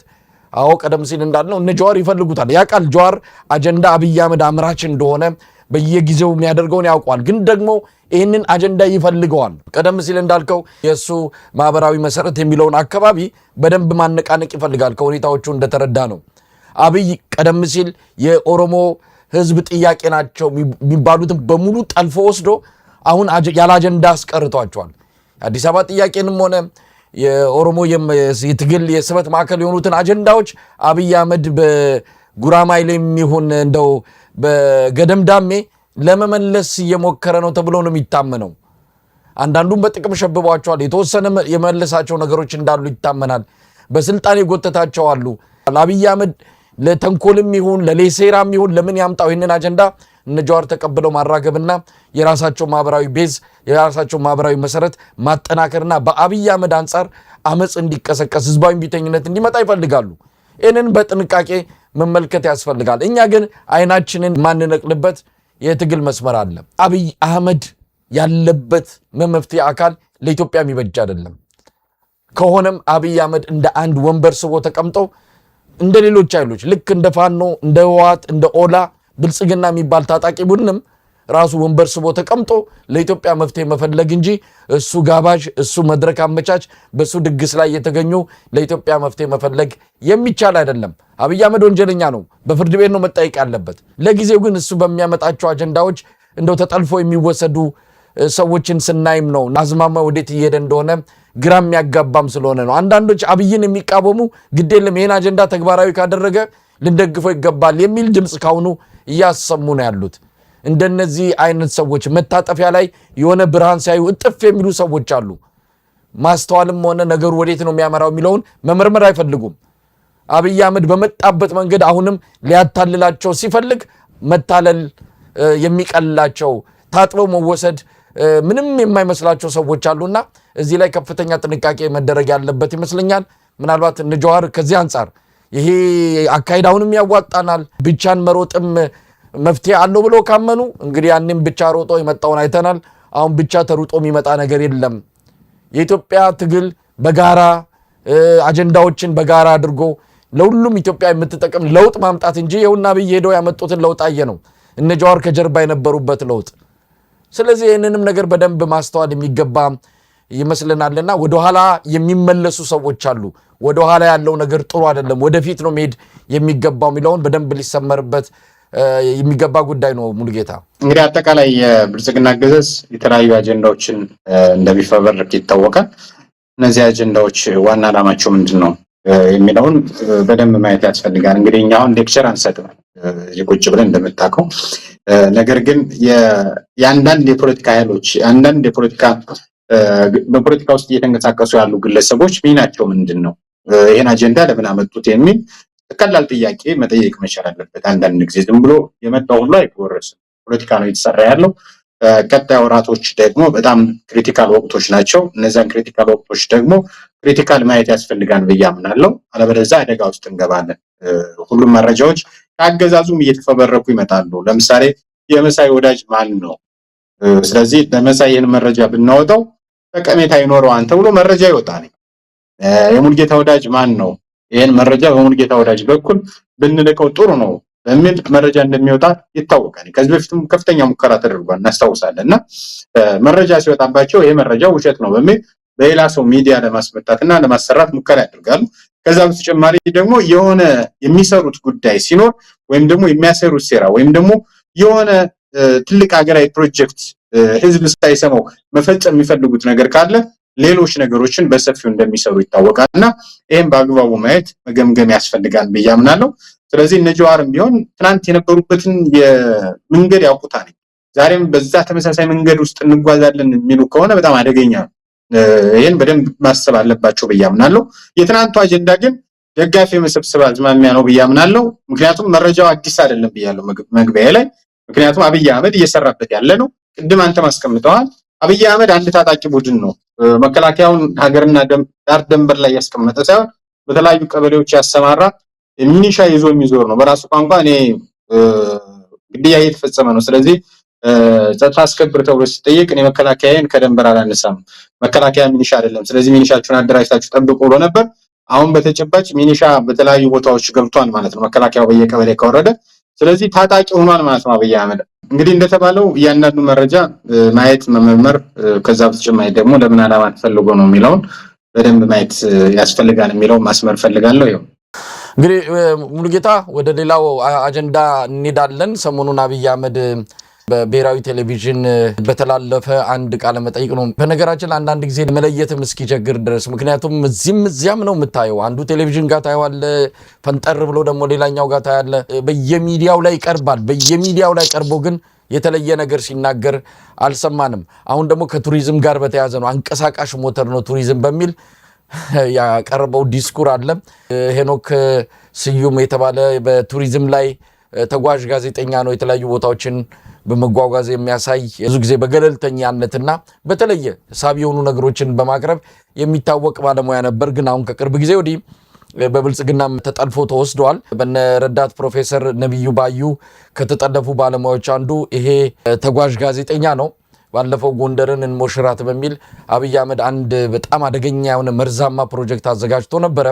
የዛ ፕሮጀክት ዋና ዓላማ ጎንደርን ከአማራ ትግል ከፋኖ ትግል ነጥሎ ማውጣትና የፋኖን ትግል ማዳከም እንደሆነ ይታመናል። ጎንደርን እንሞሽራት የሚል ጎንደር በአራቱም አቅጣጫ እሳት እየነደደባትና ሰው እየታፈነ እየተሰደደባት ጎንደርን እንሞሽራት ብሎ ምጸት የሆነ ፕሮጀክት ይዞ መጥቶ ነበር። የዛ ፕሮጀክት አድማቂ ሆኖ የመጣው አንዱ ይሄ ባለሙያ ነው።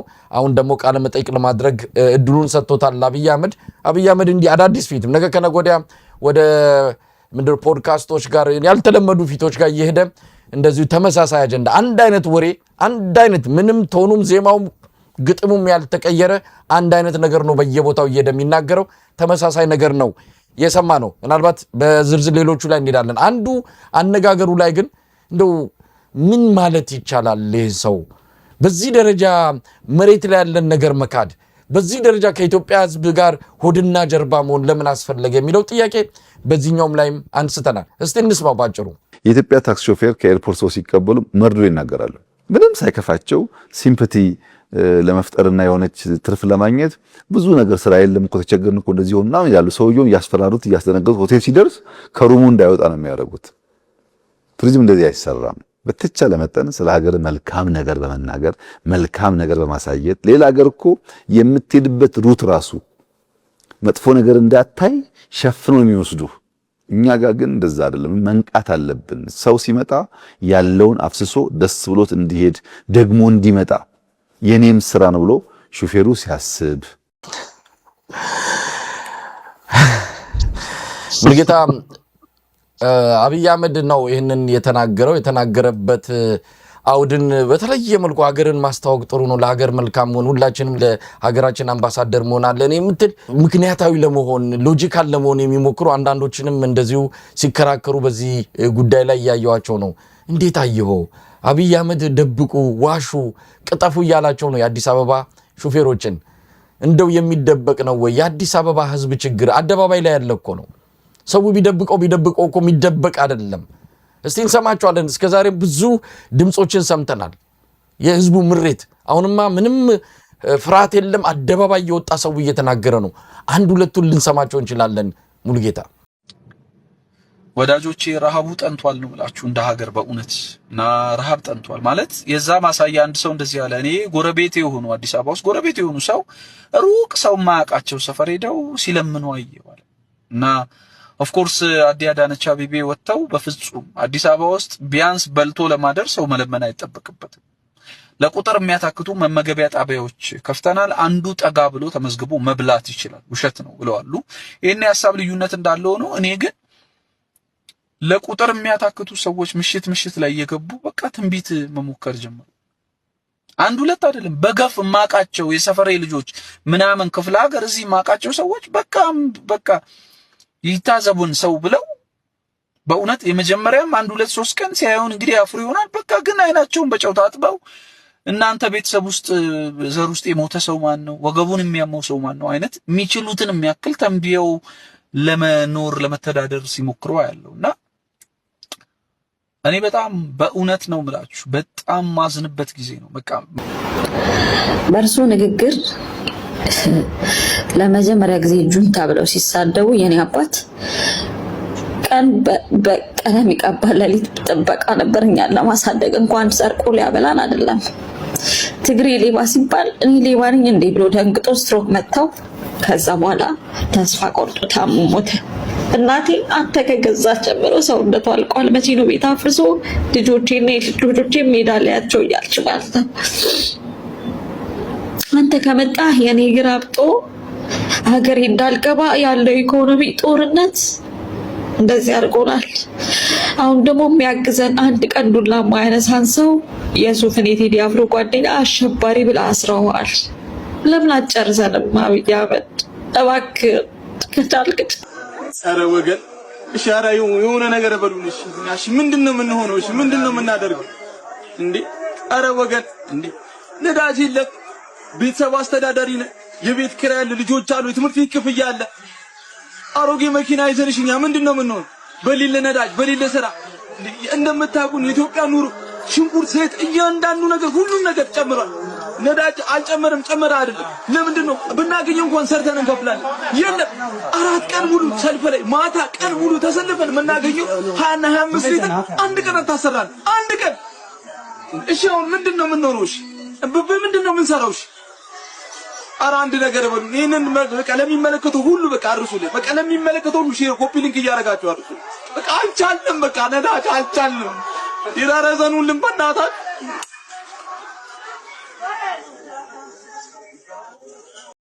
ሙሉጌታ ይሄ እንግዲህ ይሄን እንዴት እንደብቀው? ይሄ የሚደበቅ አይደለም፣ አደባባይ ላይ ያለ ነው። የአዲስ አበባ ህዝብ ሜዳ ላይ ወጥቷል። ይሄ የኔቢጤው በየቤተ ክርስቲያኑ ደጃፍ ላይ የምታዩ አይደለም። ሰፈር እየቀየረ የሚለምን አሁንማ ሳምሶናይት ይዞ ሱፍ ይዞ የሚራብ ሰው በዝቷል አዲስ አበባ ላይ። የሹፌሮችን ሮሮና ሰቆቃ እንደው ቃላት ይገልጸዋል። በጣም እኮ አስቸጋሪ ሁኔታ ውስጥ ነው ያለው። እንደብቀው እንኳን ቢሉት የሚደበቅ አይደለም። የኢትዮጵያ ህመም አደባባይ ላይ ነው ያለው። የኢትዮጵያ ህመም ጎዳና ላይ ነው ያለው። አብይ አህመድ ደብቁት ነው የሚለው። ደግሞ የሚደበቀው ስለምንድን ነው? ለአብይ አህመድ ዶላር ማምጣት፣ ከዛ በኋላ ዶላሩ መጥቶ ደግሞ ድሮን እየተገዛ ንጹሃን የሚጨፈጭፉበት። መጀመሪያ ጠቅላይ ሚኒስትሩ አንደኛ ጥናት አላጠናም ምንም ሳይከፋቸው ለማለት ጥናት የለውም በግልጽም ማለት ነው። ማለት አንዳንድ ጊዜ ለመናገር ይከብዳል መሳይ። አንደኛ ሐሜት ነው ሰውየው እያወራ ያለው። አንዳንዶች መጥተው ይነግሩናል ነው ያለው። በታክሲ ይዟቸው ያንቀሳቀሷቸው ሰዎች በታክሲ የገባ ሰው ታክሲ ተጠቅሞ ወደ ከተማዋ የገባ ሰው አብይ አህመድ የሚያገኝበት ምን አይነት መንገድ አለ? የለውም። ሰውየው ማነወር ነው ስራው። ሁለተኛ ሐሜት ነው እያወራ ያለው። የኢትዮጵያ ባለታክሲዎች እንደውም በጣም እንትን ናቸው፣ በጎ ናቸው ማለት ይችላል። ሁሉም ነገር ተቋቁመው እየኖሩ ያሉ ሰዎች ናቸው። ትናንት በጥቂት ብር ሲገዛ የነበረ ነዳጅ አሁን በስንት ብር ነው እየተቀዳ ያለው? በስንት ብር ነው እየተሸጠ ያለው? ከዛ በተጨማሪ በተለያዩ ቦታዎች ነዳጅ ለመቅዳት የሚቆምበት ጊዜ ምን ያህል ነው? ይሄን በደንብ ማስቀመጥ ያስፈልጋል። በነገራችን ላይ አብይ አህመድ አንድ ከተሳካለት ነገር መካከል አንደኛው የሙያ ማህበራትን የዚህ መሰል ተቋማትን ወይ በራሱ ሰዎች ተቆጣጥሯቸዋል ወይ አፍርሷቸዋል። ስለዚህ በጋራ እንቅስቃሴ አድርገው ተቃውሞ የሚያሰሙበት መንገድ የለም። በሁለት ወርም ሊሆን ይችላል፣ በሶስት ወር 10 ብር ሲጨምርበት፣ 20 ብር ሲጨምርበት፣ 30 ብር ሲጨምርበት በነዳጅ በቃ አሜን ብሎ ተቀብሎ ከማን ጋር እንደሚተባበር ግራ ገብቶት የተቀመጠ የታክሲ ሾፌር ነው ያለው። መሳይ 98 ቢሊዮን ብር በነ ዲና ሙፍቲ አስተባባሪነት በታክሲ የተዘረፈው እኮ የታክሲ ባለሙያ ነው። በነገራችን ያለችኝን ላዳ በሌላ መኪና ተካታለሁ ብሎ ያጠራቀመውን ገንዘብ የተበላ ማህበረሰብ እኮ። አብዛኛዎቹ እዚህ ውስጥ የተሳተፉት አካላት ለሚዲያችን ባመጡልን መረጃ መሰረት መኪናዬን ለመቀየር አስቤ ነበር ያለኝን ገንዘብ የሰጠሁት ነው ያሉት። ግን በነ ዲና ሙፍቲ በእነ አምባሳደር ዲና ሙፍቲ አስተባባሪነት ገንዘባቸውን ተበልተዋል። በዚህም ድምጻቸውን አላሰሙም።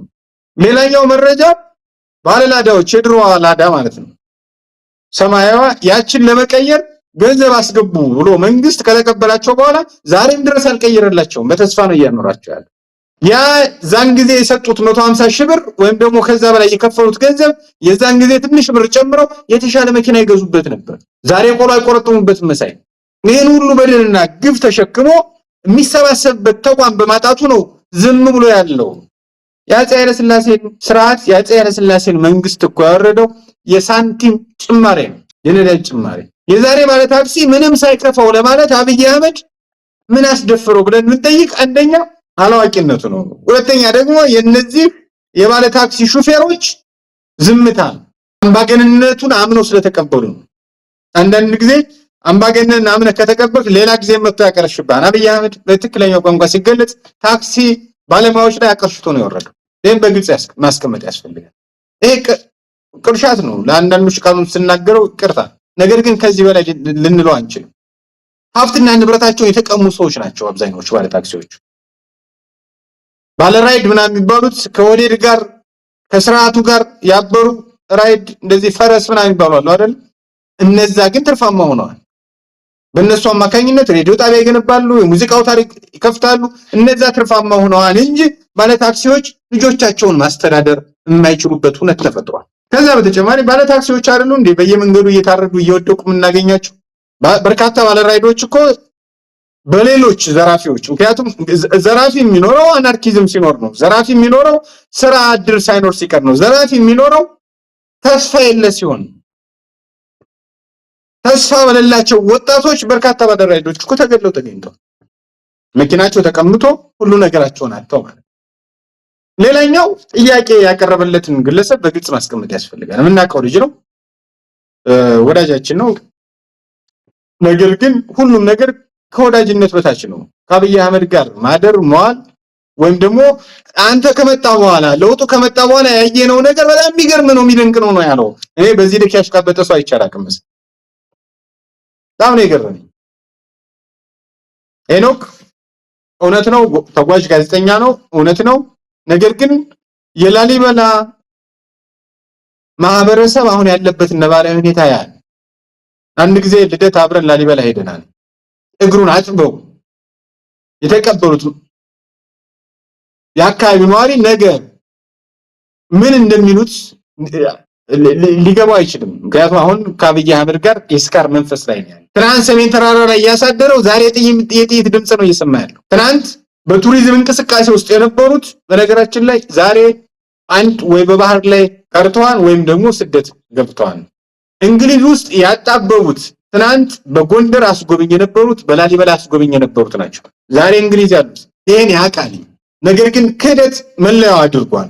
ከዛ በተጨማሪ ይሄ ባለፈው አንድ ይፋ ያደረግነው መረጃ አለ። እሱም በታየ ቀጠራ ስላሴ መላኩ አለበል በናገኘው ተሻገር የሚዘወር ዝናሽ ስፖንሰር የምታደርገው ቲም አለ። እዛ ቲም ውስጥ ያለበት ነው ግለሰቡ። መሸፋፈን አያስፈልግም። የኛ ሰው ነው፣ የደቡብ ጎንደር ሰው ነው። ስለዚህ እዚህ ቲም ውስጥ ቢገባ ይጠቅመናል በሚል የተመለመለ ሰው ነው። ለዛም ነው ጎንደርን ሞሽራት ምናምን በሚል እንቅስቃሴ ውስጥ በሰፊ የተንቀሳቀሰ ያለ። ያላወቀው ነገር ግን ትናንት ወያኔ ወድቋል፣ ዛሬም ብልጽግና ይወድቃል። መንግስታት ይቀያየራሉ። እንግዲህ በግልጽም ጽፎታል። 20 ዓመት ያገለገለበት ሙያ ነው በራሱ ቋንቋ 20 ዓመት ያገለገለበትን በመጨረሻው ሰዓት ከአብይ አህመድ እግር ስር ወድቆ መገኘት ምንም እንለው አንችልም። እንደተከበረ ህዝቡም እንዳከበረው መኖር የሚችልበት እድል ነበር። እኔ ቃለ መጠይቁን እስከማይ ድረስ እንደው ሜቢ ሞግቶ ሊሆን ይችላል የሚል የዋህነት መንፈስ በውስጤ ነበር። በኋላ ላይ ግን ሳይው በጣም ነውር ነው የፈጸመው። በጣም የሚደንቅ ነው። ለውጡ ከመጣ በኋላ እየታየው ምናምን ነው ያለው። ይሄ በጣም አደገኛ። በነገራችን ላይ አብይ አህመድ እየተጠጋ የሚያረክሳቸው ብዙዎች ነው ከተባለ ሄኖክ ስዩንም ተጠግቶ አርክሶታል።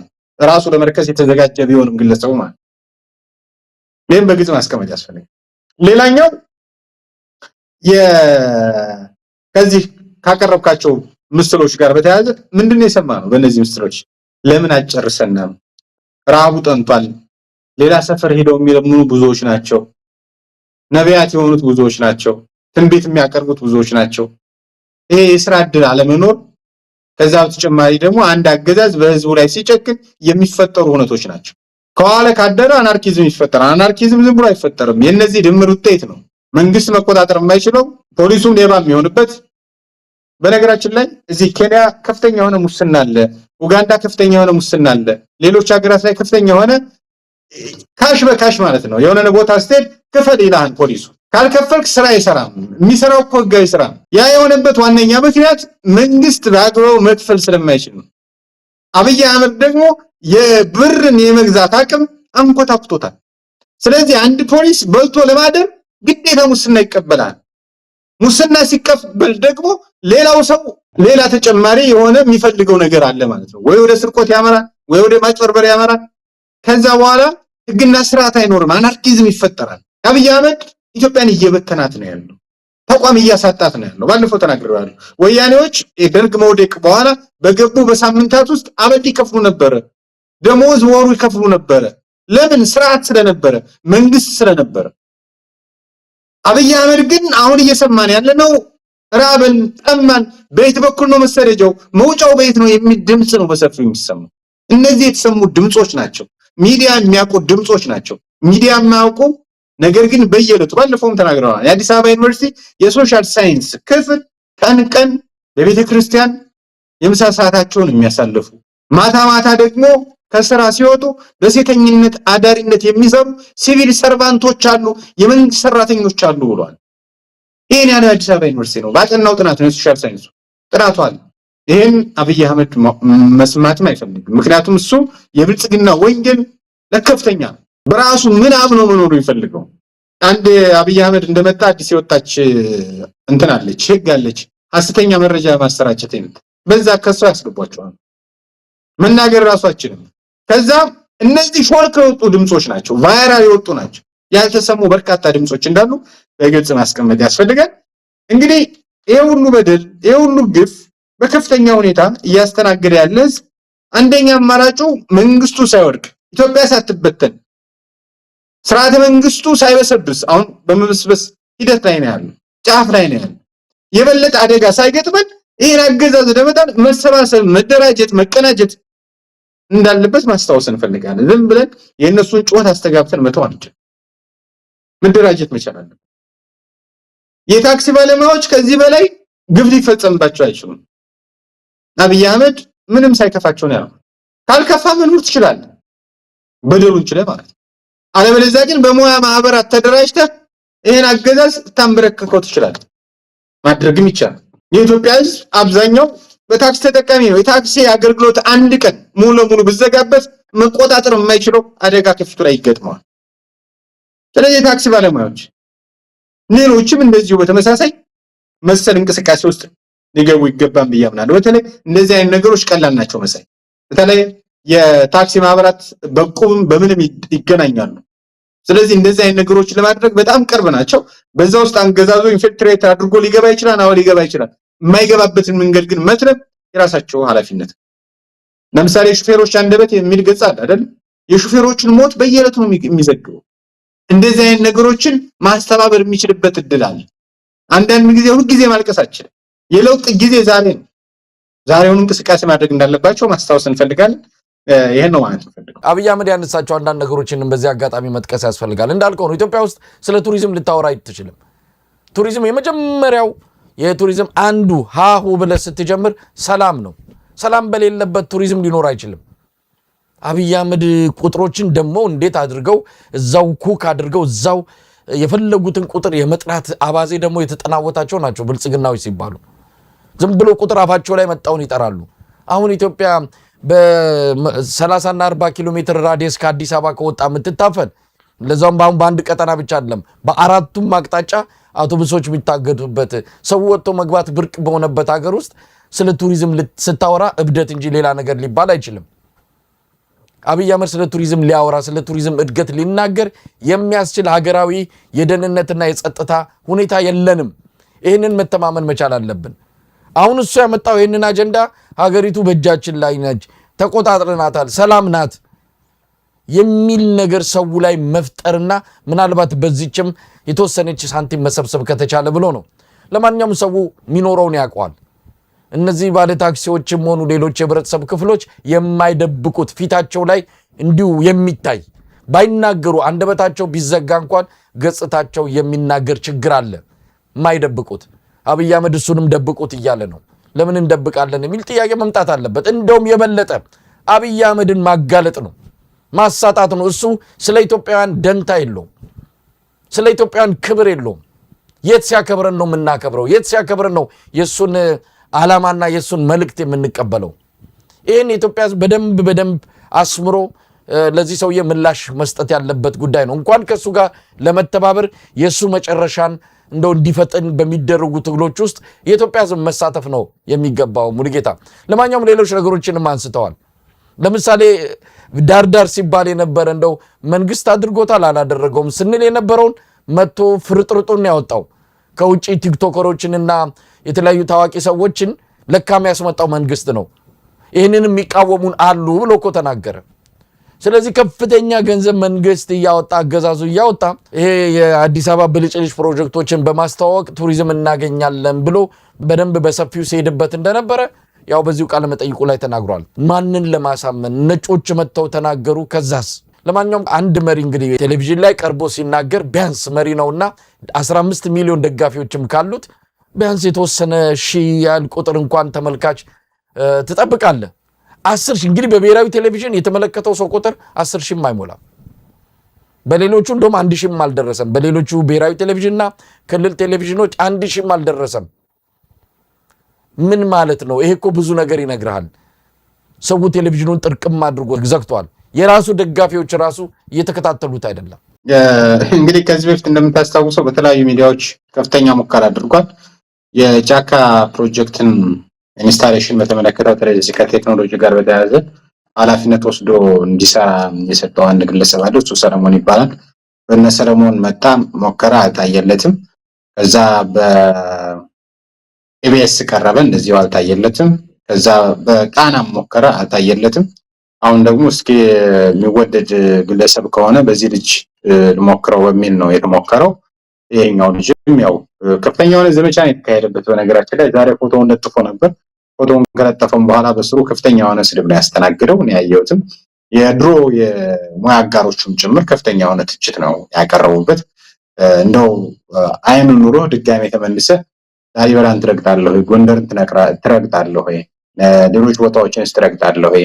ምክንያቱም አሁን ይሄ ህዝባችን በከፍተኛ የሆነ ቅድም በግልጽ አስቀምጠዋል። ሰላም በሌለበት ምንም ነገር የለም፣ እንኳን ቱሪዝም ማለት ነው ምንም ነገር የለም። እና ቱሪዝም ደግሞ ትልቅ ነገር ነው። ያውም ደግሞ ከአውሮፓና አሜሪካ የሚመጡ ሰዎች በተደጋጋሚ የሚረግጡት ሀገር ማለት ነው። እነዚህ የአውሮፓ ሀገራት ደግሞ ወደዚህ ሀገር መሄድ አደጋ ነው፣ እኛ ኃላፊነቱን አንወስድም እያሉ ነው መግለጫ የሚያወጡት ምዕራባውያን። እና እንግዲህ የሀገር ውስጥ ኢንቨስትመንት እንዳይሩ ወይም ደግሞ ዶሜስቲክ ቱሪዝም እንዳይሩ ከባህር ዳር ተነስታ አዲስ አበባ ለመግባት በእርግጠኝነት ኪስ ውስጥ 1 ሚሊዮን እና ከዛ በላይ መኖሩን በአግባቡ ማረጋገጥ መቻል አለበት። አለበለዚያ በአብይ አህመድ ታጣቂ ቡድኖች በተለያዩ ቦታዎች ላይ ታግተን እንደምትጠየቅ እርግጠኛ አስቀምጧል ማለት ነው። እና እንደዚህ አይነት ያለንበት ነባራዊ ሁኔታን ማሾፍ፣ ማቅለል፣ ማጭበርበር እንደማይቻል በግልጽ ማስቀመጥ ያስፈልጋል።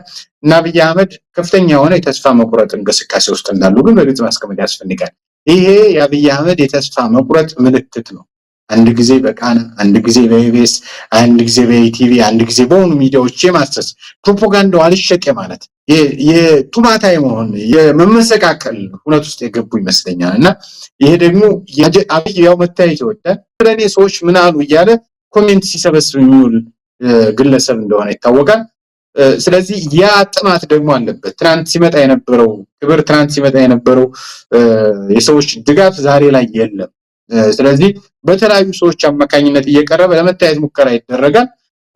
እነዛ ሰዎች ደግሞ አድናቆት እንዲሰጡት ያስገድዳል። በነገራችን ላይ የዛ ማስገዳጅነት ይመስለኛል እና ሄኖክ ስዩም ራሳቸውም ከስረው አጠቃላይ የሰሩበትን የአመታት ልፋት ገደል የከተቱት እና የኢትዮጵያ ሕዝብ ነው ሽልማት የሚሰጠው። በነገራችን ላይ አብይ አህመድ ሽልማት ሰጠ ማለት አሁን ባለበት ነባራዊ ሁኔታ ካሰርክ፣ አደጋ ውስጥ ወደቅ፣ ነገ እንዳትነሳ ሆንክ ማለት ነው። ትናንት ትልልቅ የነበሩ ጋዜጠኞች ነበሩ፣ የኢህአዴግ ጋዜጠኞች ዛሬ የት እንዳሉ ማንም አያስታውሳቸው ማለት።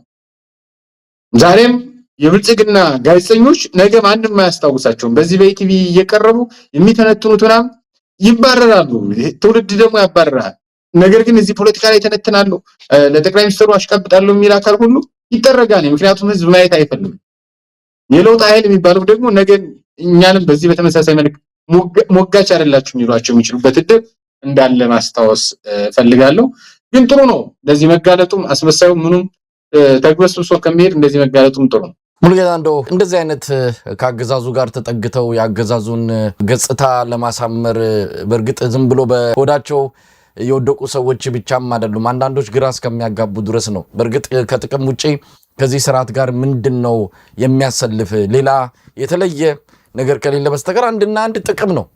የሆነ ነገር ማግኘት ስትፈልግ ነው አገዛዙን እንጂ ብልጽግና ምን አይዲዮሎጂ ያለው ራሱ ፈጣሪው አብይ አህመድ ምን እንደሆነ ብልጽግና እንኳን አያውቁም።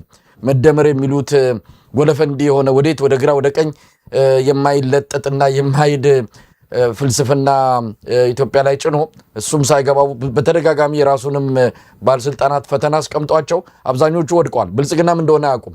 ወዴት እየሄደ ነው ምንድነው አያውቁም። አብይ አህመድ ብቻ ፍሬኑ የተበጠሰ መኪና ይነዳል። እንደውም ወዳጄ ያሬድ ኃይለማርያም ያለው ፍሬኑ የተበጠሰ ሲኖትራክ መኪና ማለት ነው አብይ አህመድ ማለት። ፍሬኑ ተበጥሷል። ሲኖትራክን አስበው ኢትዮጵያ ውስጥ ምን አይነት አደጋ እያመጣ እንዳለ።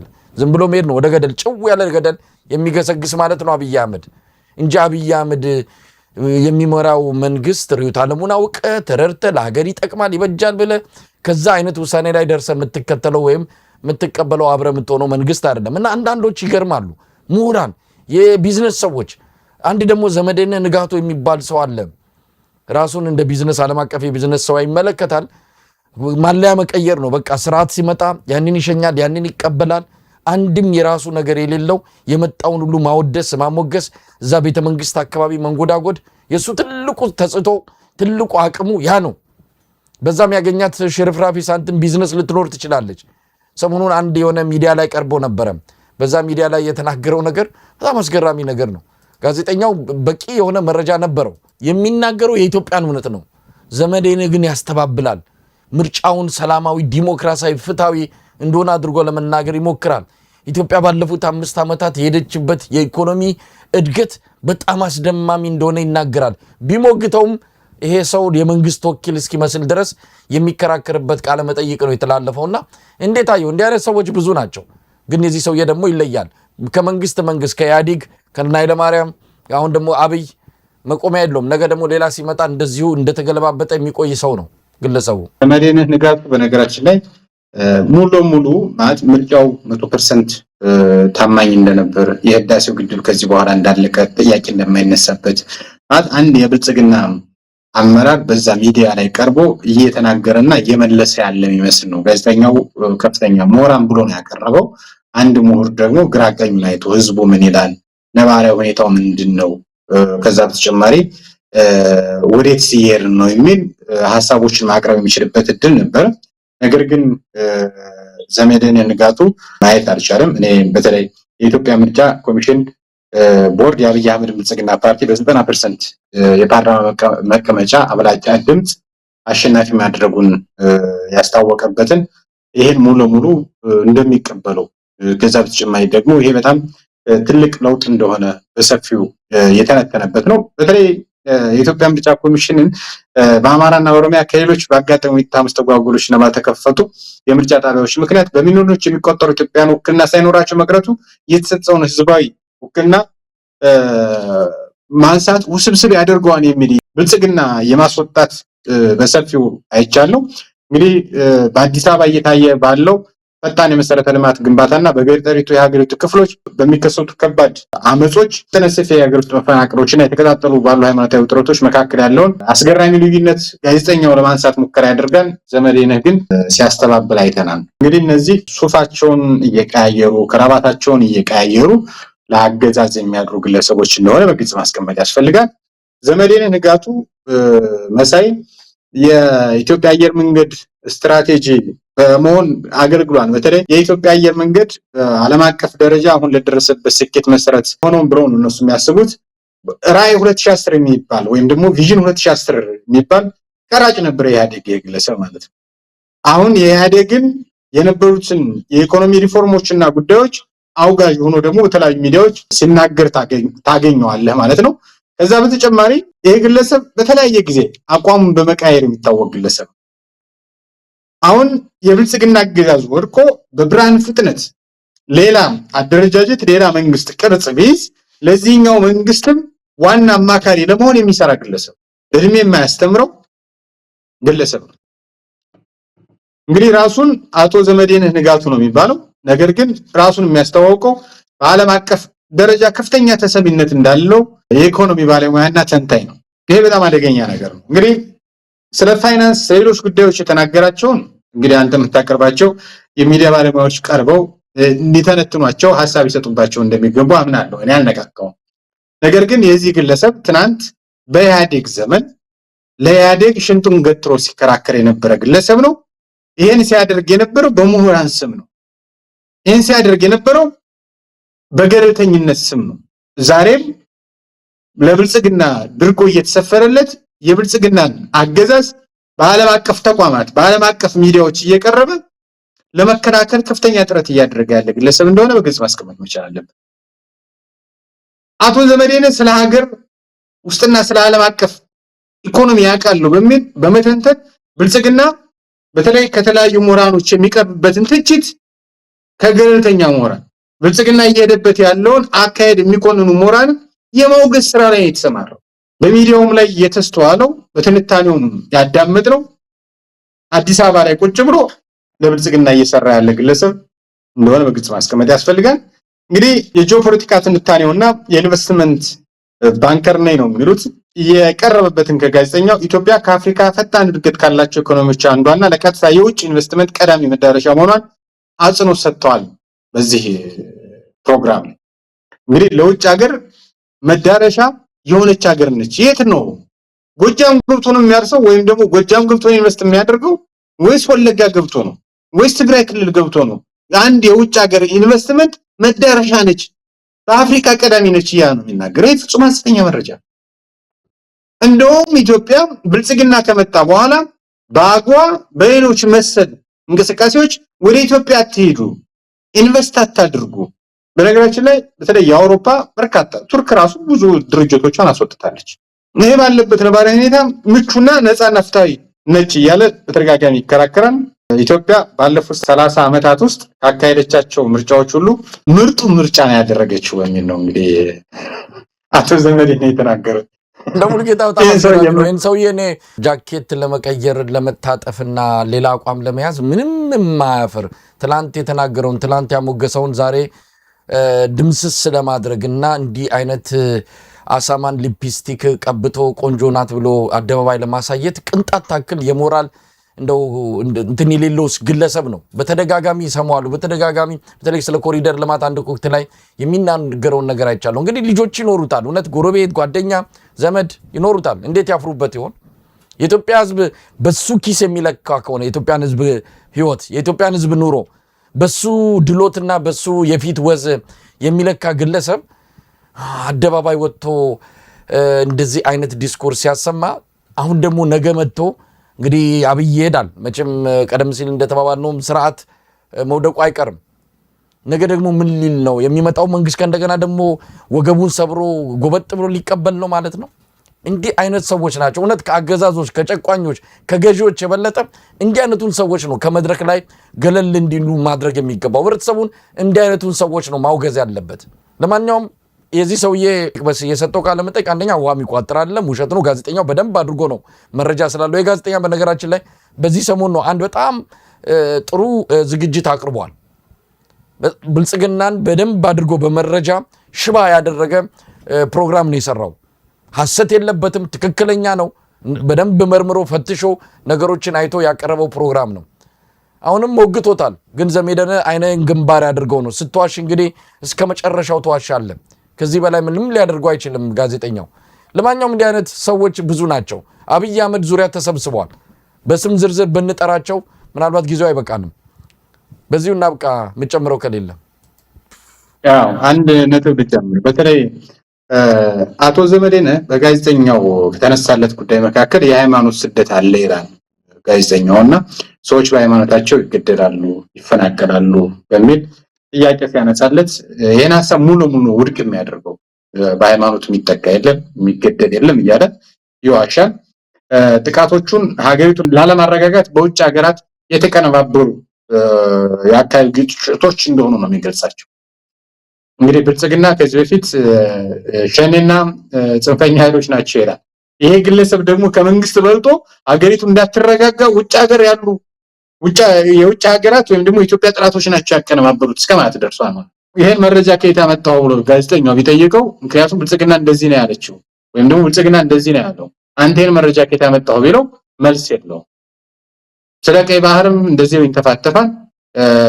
የብልጽግናን አጀንዳ ተሸክሞ እየዞረ ያለ ምሁር ነው። እነዚህ ምሁራኖች በቀጣይ በተለይ እየታወቁ መሄድ መቻል አለባቸው። እኛ ወደ ሚዲያ ስናመጣቸው አንደኛ ሰው እያወቀው ምን አይነት ብልጽግና በዙሪያው ማን እንደተሰባሰበ ለምን እንደተሰባሰቡ በግልጽ መታወቅ ስላለባቸው የምሁርነት ካባ ተሸክመው የህዝብን ብሶት የህዝብን እንባ በለበሱት ወይም ደግሞ ብልጽግና ባለበሳቸው ከራባት ለመሸፈን ሙከራ እያደረጉ እንዳለ በግልጽ ማስቀመጥ ስለምፈልግ ነው። አመሰግናለሁ።